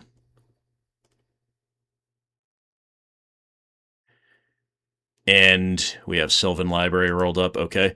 Now I'm going to cast the Crypt because they have the discard outlet online, and because next turn we still might play Ravenous Rats. Now we've got the Sylvan Library. That's an alternative consideration for sure. They don't bluff attack, they just play land, go, huh? Graveborn Muse. All right. Well, do we think Daze is in the deck? Do we think Force Spike is still in the deck? I'm not sure. I don't really want Rats or Muse, for that matter, to get countered. And I think actually cycling Krosan Tusker could be kind of good here. I said Muse, I meant Rats or Library. Cycling Krosan Tusker could be good. It could be the play, actually, since they just passed. Maybe they're holding up permission. On the chance that they are holding up permission, we get to time walk them. It's the opposite. They're holding up Arrogant Worm. Fair. Yeah, that's definitely scary. Definitely scary. Okay. Well, we'll see what comes of all this.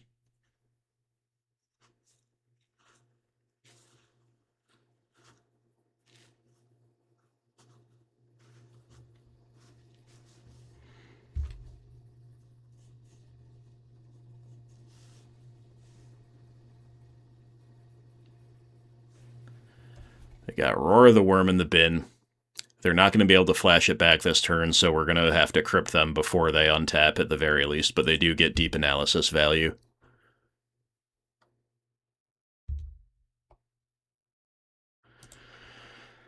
I'm not taking the chump just yet. We want to try to set up like a recurring nightmare loop, potentially.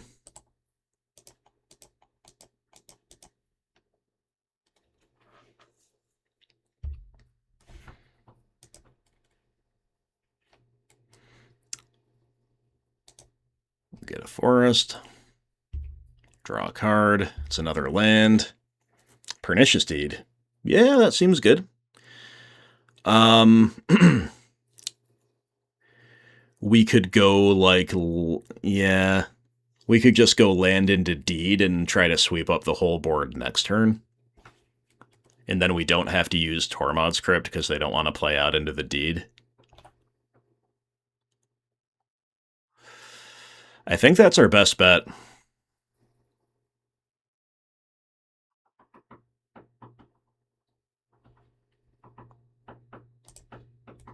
All right, let's go for it.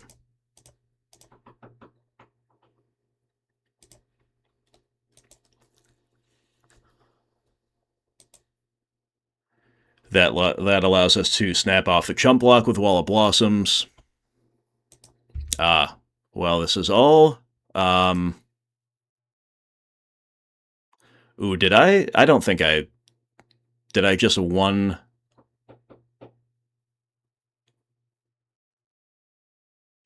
I didn't pass priority, did I? Well, yeah. So now we get to use our crypt. Now, to compete over the circular logic. Not ideal, but...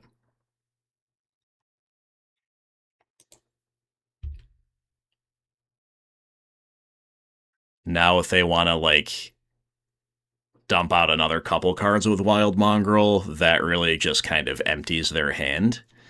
Now, if they have the right cards to dump, that could still be the right play, because they get to keep the Arrogant Worm from getting swept up in the Deed next turn, plus, of course, Wild Mongrel, and they might be able to do some stuff out of the graveyard. But, okay, they don't. So our Pernicious Deed will resolve. Plan A is live. We're going to chump with Wall of Blossoms. We're going to probably just basically time walk them this turn unless they're going to spend the turn drawing cards. They play a Treetop Village. Yep. It's a good one.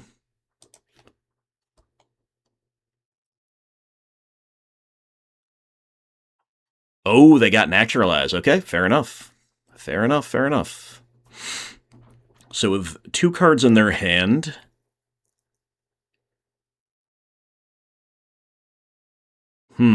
I mean, Graveborn Muse and Sylvan Library are both a little bit bad at playing from behind.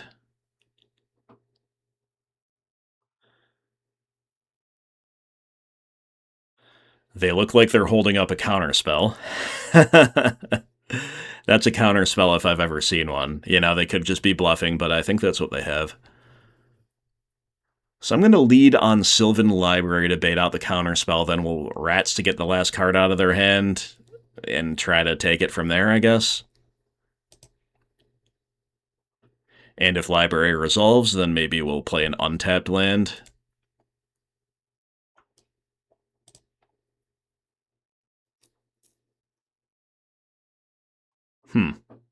It does. Okay. Well, sure. Untapped land it is into Ravenous Rats. Or maybe playing a little bit too scared of like a Daze or a Force Spike. But I don't think getting the Treetop Village down this turn or next turn is going to matter too much. Unfortunately, we just put more pressure on the field with a Roar the Worm hitting the bin. Well, more pressure coming soon, I suppose. Compost? Ooh, man, oh man. Opponent's got a lot going on here. Yeah, we are just not gonna get there, are we?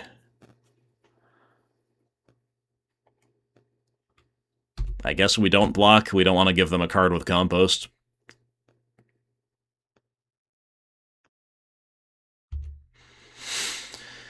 Alright, I don't know what we're looking for with library, but definitely not triple forest. With that on top, and with what the opponent's going on, we've got to give them the game. I mean, we can try to cobble together chump blocks with treetop villages and stuff. It's just not going to happen. So that was impressive from the Madness deck. That was a cool one, for sure. Well, now that we know they're playing Naturalize, you know, the discard we're running gets a little bit better. So, I mean, the rats were kind of bad there, but they're going to be good in a lot of places as well. So maybe I'm going to shave just like an Engineered Plague, play another copy of Duress.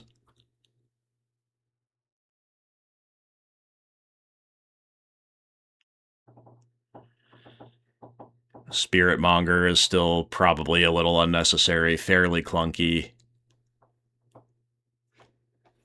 I think we're pretty well configured. You could definitely recalibrate around the edges a little bit. Yeah, I think this is fine. So we'll keep a slightly risky hand because it's only 2 lands and it's on the play. But opponent's gonna mull. We've got like a really good curve if we can just draw a couple lands along the way. And yeah, the value will be very, very strong. We really only need a third land and for it to be green and to stick the Yelder, and then our land troubles are over. Opponent with a Tormod's Crypt and a Frantic Search. Easy take a Frantic Search there.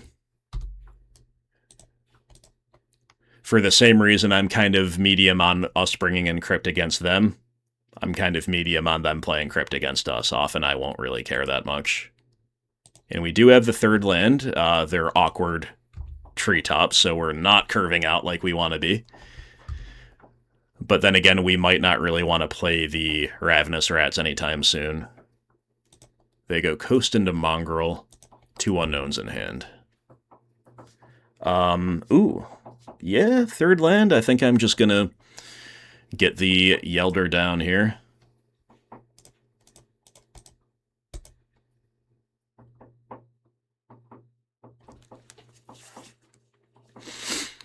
That is a nice one. Whether we're supposed to chump or not, I'm not sure, because we know they have this, like, really free discard of Arrogant Worm. That is if they find a third land, which they don't. They just find Compost. Whoa. Compost is really scary, but no third land is awesome news for us. Okay. Well, we're probably supposed to smother Wild Mongrel while we can.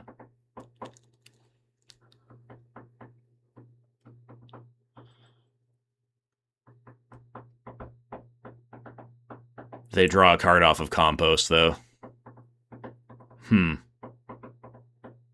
Interesting. I don't know if you guys can hear that, but there's literally a woodpecker knocking on the house outside my window. That's a new one for background noises.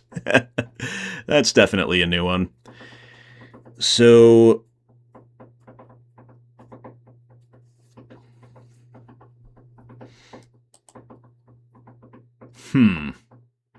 I kind of just want to draw. Is that crazy? Is it crazy just to draw and get 2 lands and...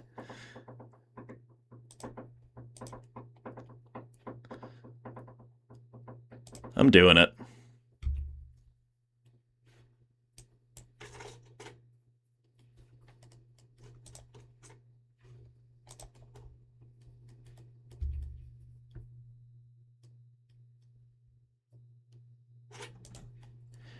Yeah, we gotta fire off this smother here. You know, I'm not sure if we were supposed to play any number of Naturalize. I don't think that's what this game is typically about, but if they've got, like, a critical mass of composts. Maybe we're just unlucky to see their one of compost in both post-side games. You know, that could be the case easily enough. Uh-oh, Frantic Search was a good find. Now they get to make an Arrogant Worm. Yeah.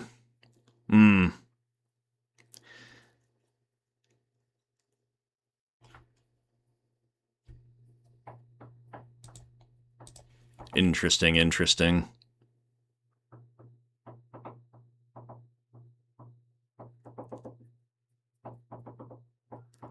Alright, well, with them tapped out, it's a good time to use our rats, I suppose.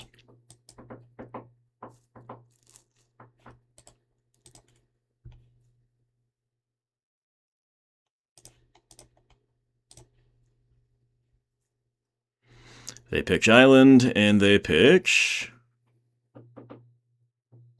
Wild Mongrel. Alright, that's a good one.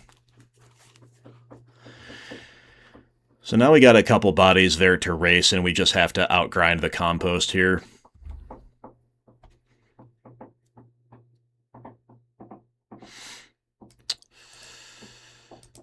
Alright, well, we're just going to resolve a Ravenous Baloth this turn, and then we'll have triple treetop villages around.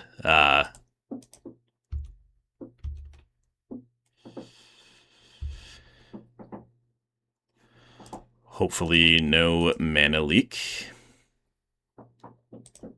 We can beat Force Spike, and we cannot beat Circular Logic, so just having the one untapped land is fine.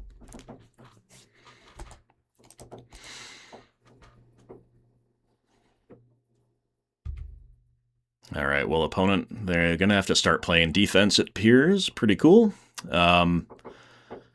Unfortunately, we're drawing just piles of lands off the top.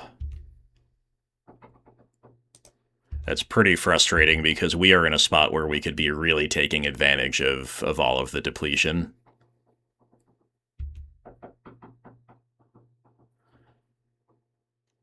Opponent letting that through. Interesting. Okay.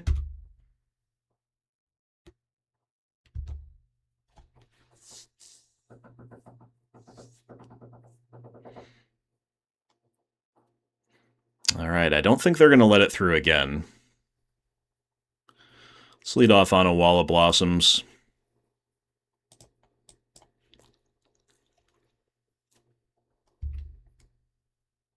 Recurring Nightmare is nice. Kind of. We have to be careful against the compost, but if we can, like, sack Wall of Blossoms to buy back Yelder, that's really good value.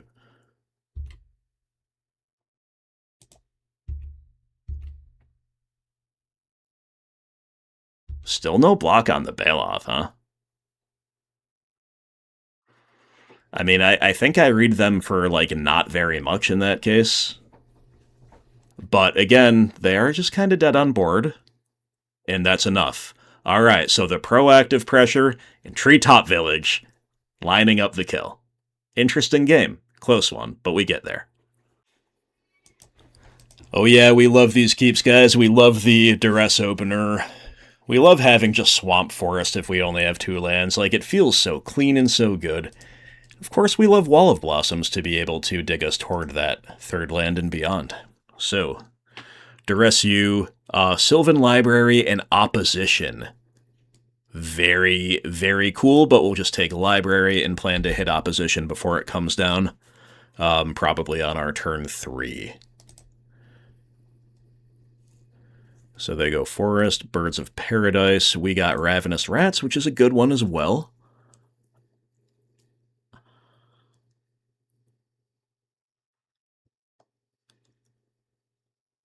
I think I'm going Wall of Blossoms here, specifically hoping to hit a black land in the next 2 cards so we can go Duress and Rats after. Because Rats is pretty good now, but it'll be good next turn as well. Alright. Yelder off the top. So we could definitely start falling behind here. Certainly on tempo. Oh, they go Survival of the Fittest. That's actually horrendously bad. That's horrendously bad. Okay. Well, we don't hit a land of any description. That's rough. So we need to duress because we got to take that opposition, otherwise we're not really playing the game anymore, because we operate so much at sorcery speed. But needless to say, it would be really nice to be able to maybe smother the bird, slow them down, or play a rat or anything. But now they're going to go get... whatever. Squee for value. Yep, squee for value. And now we have certainly failed to fire on all cylinders at a very key point in the game. Because now our rats are really bad in the face of squee.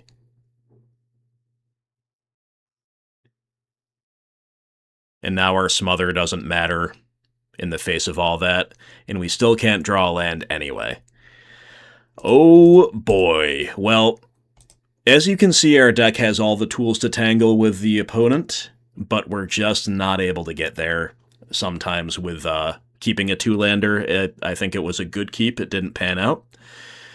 Now, if we were drawing lands, the other thing is that we would have Pernicious Deed rolled up. One of our only outs main deck to Survival of the Fittest, and obviously cleaning up their board is really good too. So if we don't draw land next turn, I think we're probably too far behind, but if we do, we're just going to jam Deed and take it from there. Tradewind Rider. Oh no. Uh-oh, that's going to tempo us out badly. We might not be able to beat that card.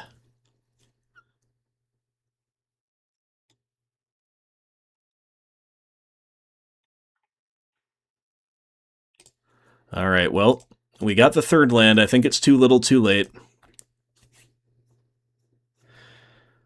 We would love to answer the Tradewind Rider and then do this, but yeah. So if they go...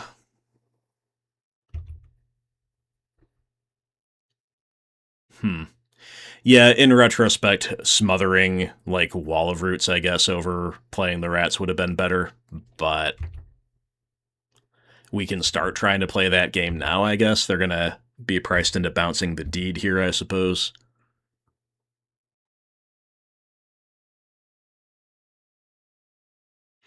Or do they have opposition? They have Nantuko Vigilante, but they cast it face up? That can't be correct, can it? Yeah, I think they were looking to morph it. And we would have not beaten that. Unless I'm missing something. Which I usually am. So, who knows? I still don't think we can beat this wide board plus Tradewind Rider being so choked on mana as we have been. So I don't really like Wall of Roots and Birds of Paradise so much in the Rock, but this is an example of a game where, like, their absence is noted. Alright. We don't draw another land. I'm conceding. I'm giving this one to OP. We don't really have a way to kill Tradewind Rider that I can think of outside of, again, Pernicious Deed, which is just never going to stick. And I think the opponent flipping Vigilante would be even more GG than it actually was. So you got us. That was really cool. A really cool progression from a survival opposition deck. So with that in mind, we do want to play probably as many naturalized effects as we can. We may want Uktabi Orangutan. They may be on some amount of artifacts, especially post-side. I will play Tormod Script, I will play all of our Engineered Plagues, and I will play Diabolic Edict. So maybe we just have too many cards to bring in as things stand. I think we're supposed to cut some of the grindy value here, so maybe like a Genesis can go, a Recurring Nightmare can go. We don't want to eliminate the top end totally. Probably, like, get rid of some Cabal therapies, play more to answer the board. Cut a few walls. You know, they're still an important part of curving out, but I'll cut at least 2. We still have 3 more cards to cut. Okay. Yeah, maybe we just, like, never cut Ravenous Rats. Yeah, it's bad against exactly Squee. It's probably pretty good otherwise.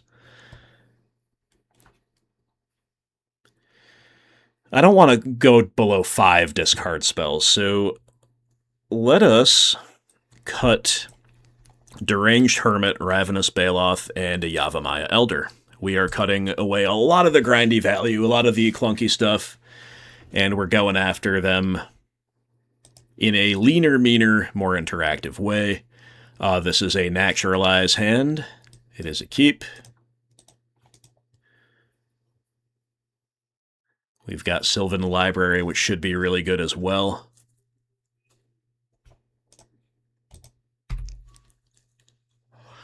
That was a fascinating amount of things that the opponent did game one, honestly. Okay, Duress is cool. But I think... Yeah, we don't have a second black land, right? So, like, checking for an Naturalize is pretty good, I guess. But, like, next turn we're not double spelling, unless we Rats right now. What if we Rats right now, the next turn we go Duress into Library? I think normally I would just jam Library, and you know what? I still will. I want this online as soon as possible, and if they take the turn off to interact with it, I think that's got to be a decent outcome for us as well in this particular matchup. And maybe we'll draw Black Land to let us do both. No, they just go Survival. Perfect. All right. Sylvan Library. I'm going to draw whatever they are, I think. Tranquil Domain. Yeah, I mean... Awkward with the library, you can be sure of that.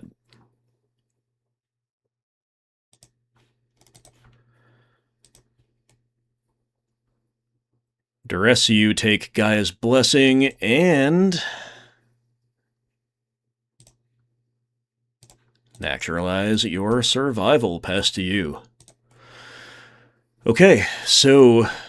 Of the other cards in their hand, none of them were takeable with Duress. City of Brass, which they play, and they've got Squee, Waterfront Bouncer, Wall of Roots, Birds of Paradise, and... Yeah, so we know that the Rats is kind of bad against Squee. We'll see what they do here. They go Wall into Birds, not playing the Bouncer.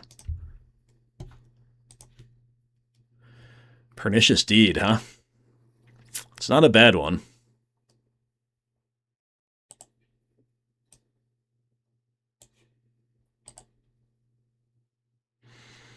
I don't know how aggressive we can be with our life total. I'm just going to stay at 8.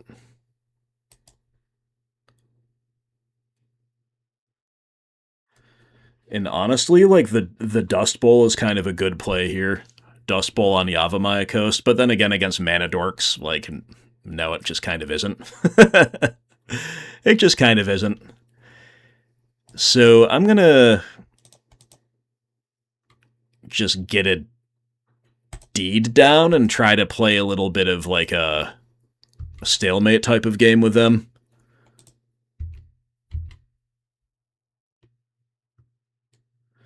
Get some selection out of the library, if nothing else, while they probably hesitate to play into the Deed.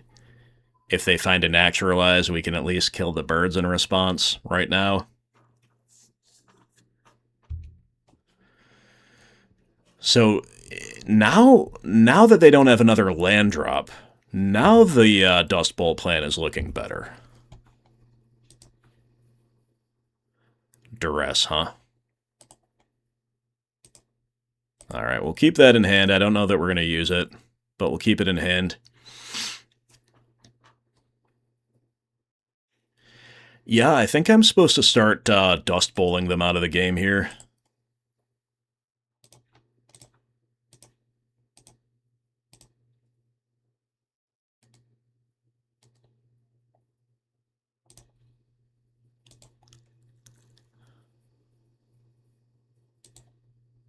Teferi's response? Okay, naturalizing the Sylvan Library. That's fine. Don't mind that. Teferi's response would have been the biggest blowout. Oh, man. Oh, man, oh, man. All right.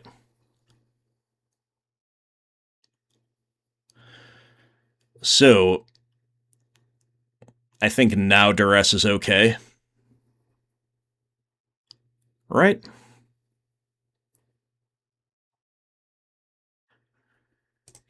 Yeah, let's go for a Duress.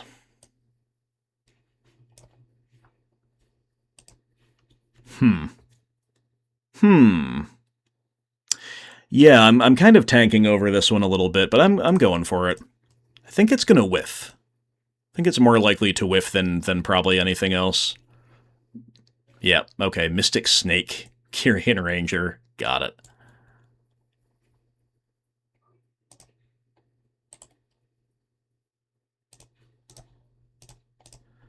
Dust Bowl it is.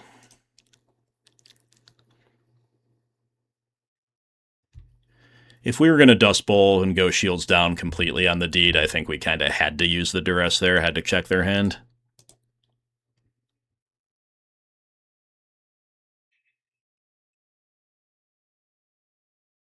Findhorn Elves. Okay. I'm definitely cracking deed here.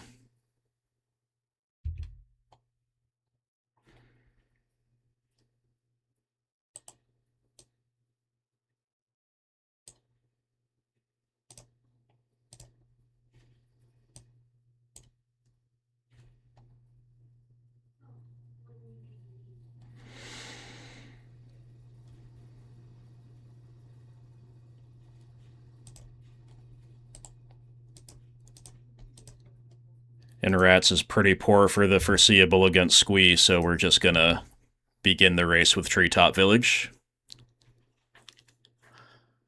Alright, they did find another land off the top. That's pretty bad news for us. They go Kyrian Ranger. But I guess we're just gonna Dust Bowl it. Because we're drawing lands of our own off the top, so...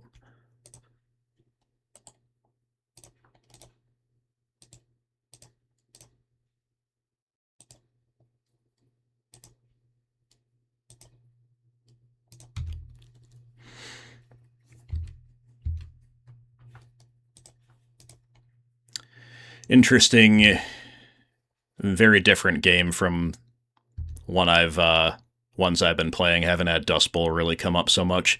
Yelder is a nutty draw. That is so good.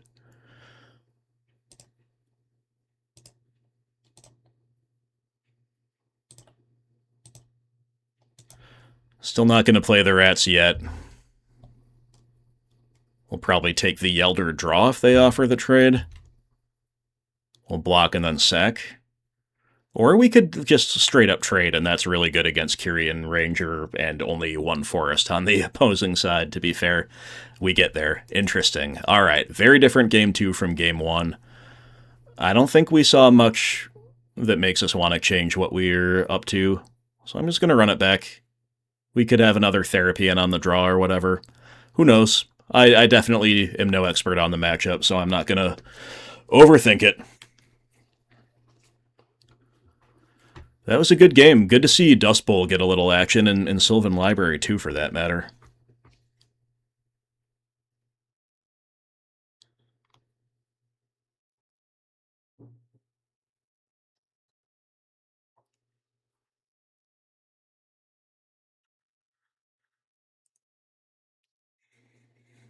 All right, against a mulling opponent where we don't really fear them having a nut draw, even on the draw, the slow hand I think is a fine keep.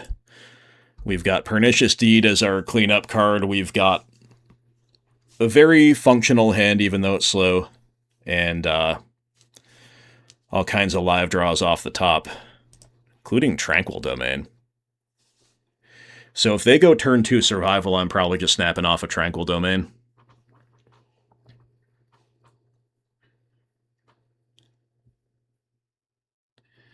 If they do anything else, we'll play Wall of Blossoms. Survival it is, okay. Or Naturalize, yeah. We might actually want to use the Tranquil Domain here because it'll hit our deed in the future and maybe like an Engineered Plague if we draw that. So I'm just going for Tranquil Domain. I don't think they are going to have, like, all these different enchantments on the field at the same time, are they? It's not really the game. So they do nothing in response. They play a land. They fetch. Findhorn Elves into Tanglewire. Tanglewire is a good one against us, for sure. But in terms of, like, their raw power that they have left over, it's not very high. Especially with an Engineered Plague rolled up, bro. Sick. Absolutely sick stuff. A plague on your elves. And then all kinds of value coming off the top after that, so...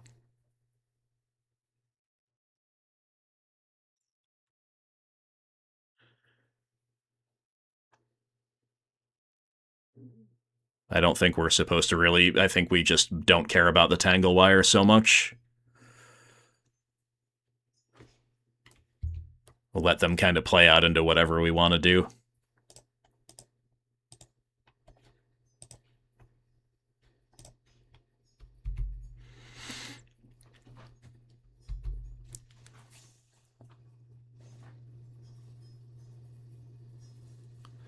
I mean, this could definitely be a losing play if they draw, I don't know, like Tradewind Rider opposition, something to keep tempoing us out after we have failed to answer the Tanglewire. We'll see what they do this turn. Again, I think we're supposed to just kind of, like, ride this out.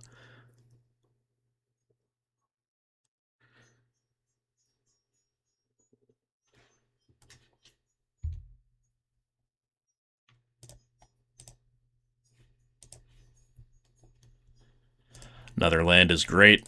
Time for E-Plague, naming Elf.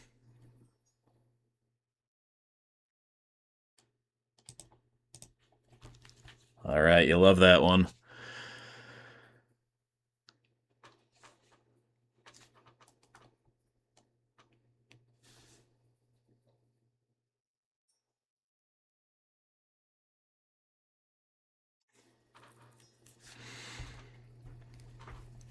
So their Cradle is currently shut off.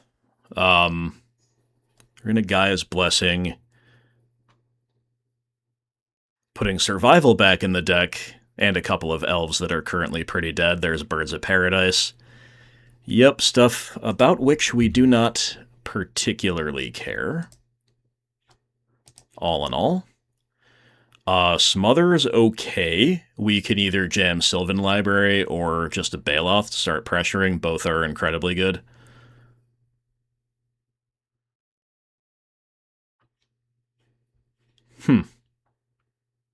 We're at 16. Let's use the library. So we'll go Wall of Blossoms to start. We're making our own Pernicious Deed a lot less good this way, potentially. But I think and I hope we have enough outs without needing to worry about it. But there is definitely a really good argument to just play the 4/4 there and start crashing in and not goof around too much.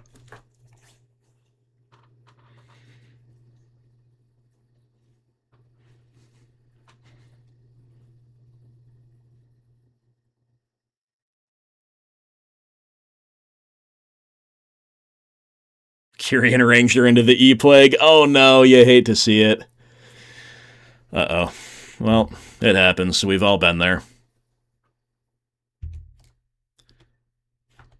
Sylvan Library. Yep, I'm just keeping both in hand, just using it as a draw too.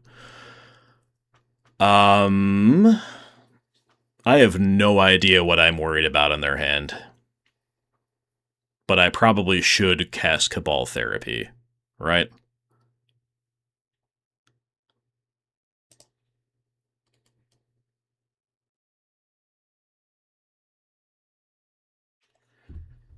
Huh. So if we, like, I'm trying to think of what they would actually play. that we would care about whatsoever, that they wouldn't have played out last turn.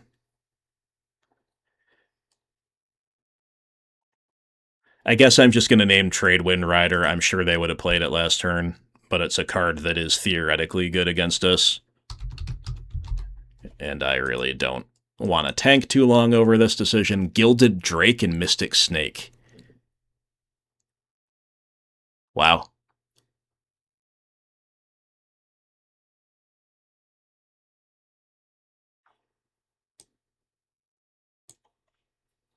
Wow, interesting stuff. Okay, well, flashing back the therapy.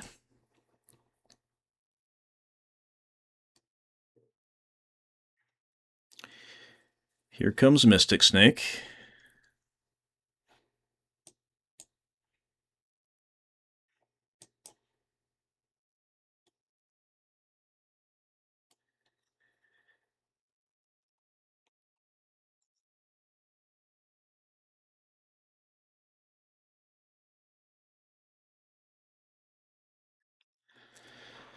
And now just, like,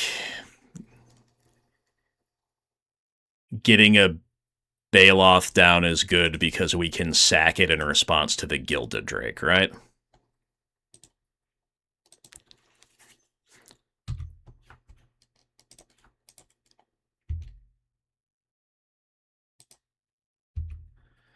Yeah, if I had remembered the previous game more clearly, I probably, like, Mystic Snake would have been an incredible blind name there. I was not live to it, my friends. I was not live to it. So they just drew land for turn.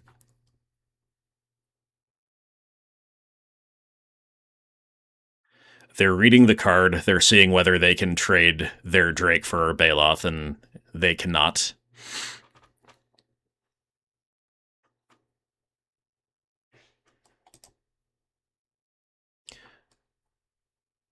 So I'm assuming I get to respond to this triggered ability, but because I've never played against it, I'm just going to sack while it's on the stack.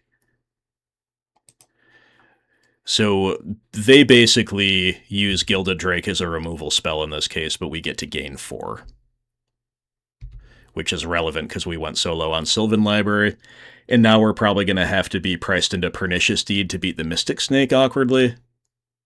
I mean, maybe not. We'll see what we draw. We've got all kinds of stuff to do in this deck. Duress and Diabolic Edict. Okay.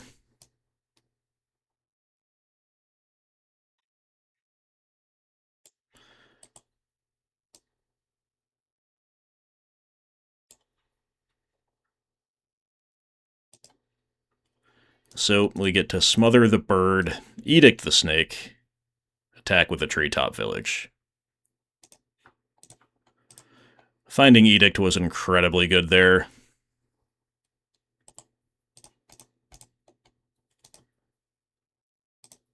And having gone back up to 10, there was some scope to draw a card there.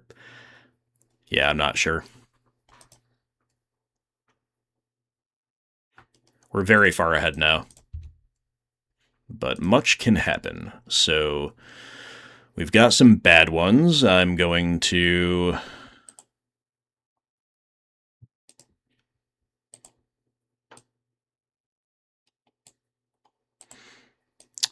I'm going to pay 4 life to keep that in hand. We'll see if it pans out.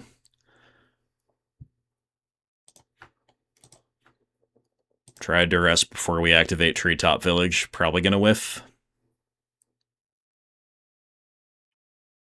No, we get opposition? Okay. Sure.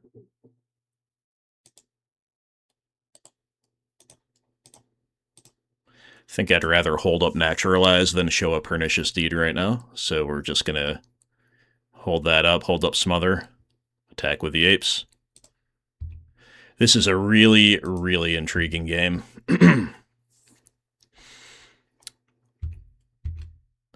3 more hits with the Apes and they are done. And they're just scooping it up there. Can't come back from it.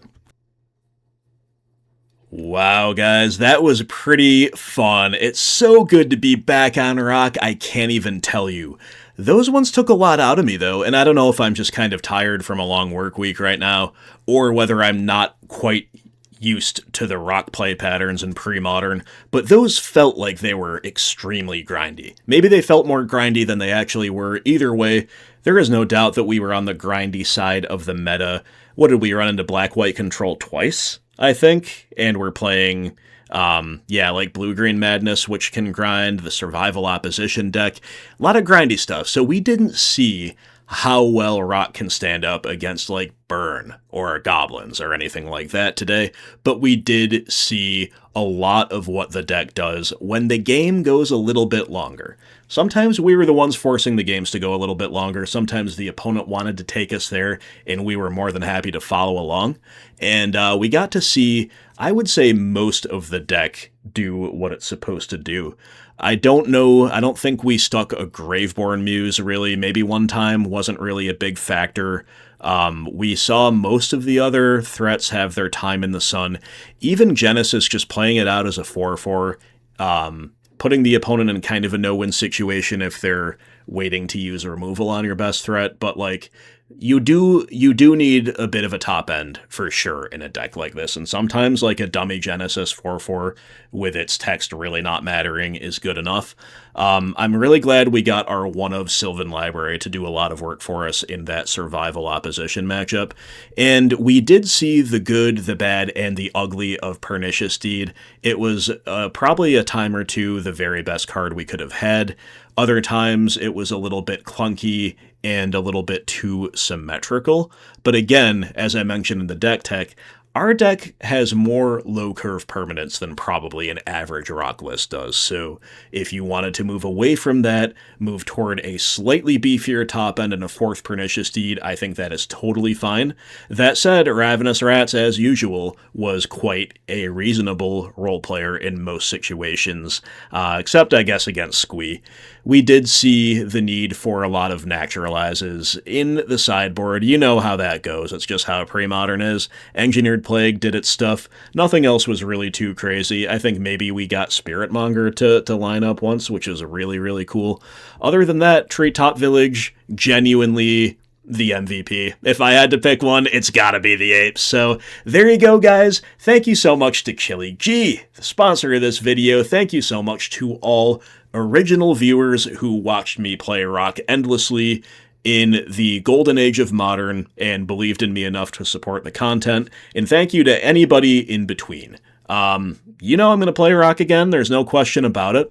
I like this list a lot. If I can get a full sponsorship or maybe up the rental amount a little bit, we can experiment with maybe Survival of the Fittest, maybe just like another Rock run back, but with a slightly higher top end, without Ravenous Rats and with a fourth Deed.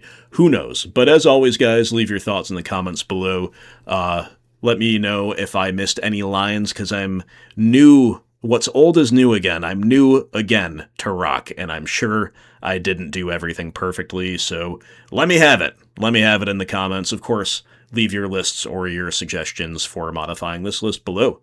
And I will see you for more gameplay very, very soon. Until then, take care and have a good one.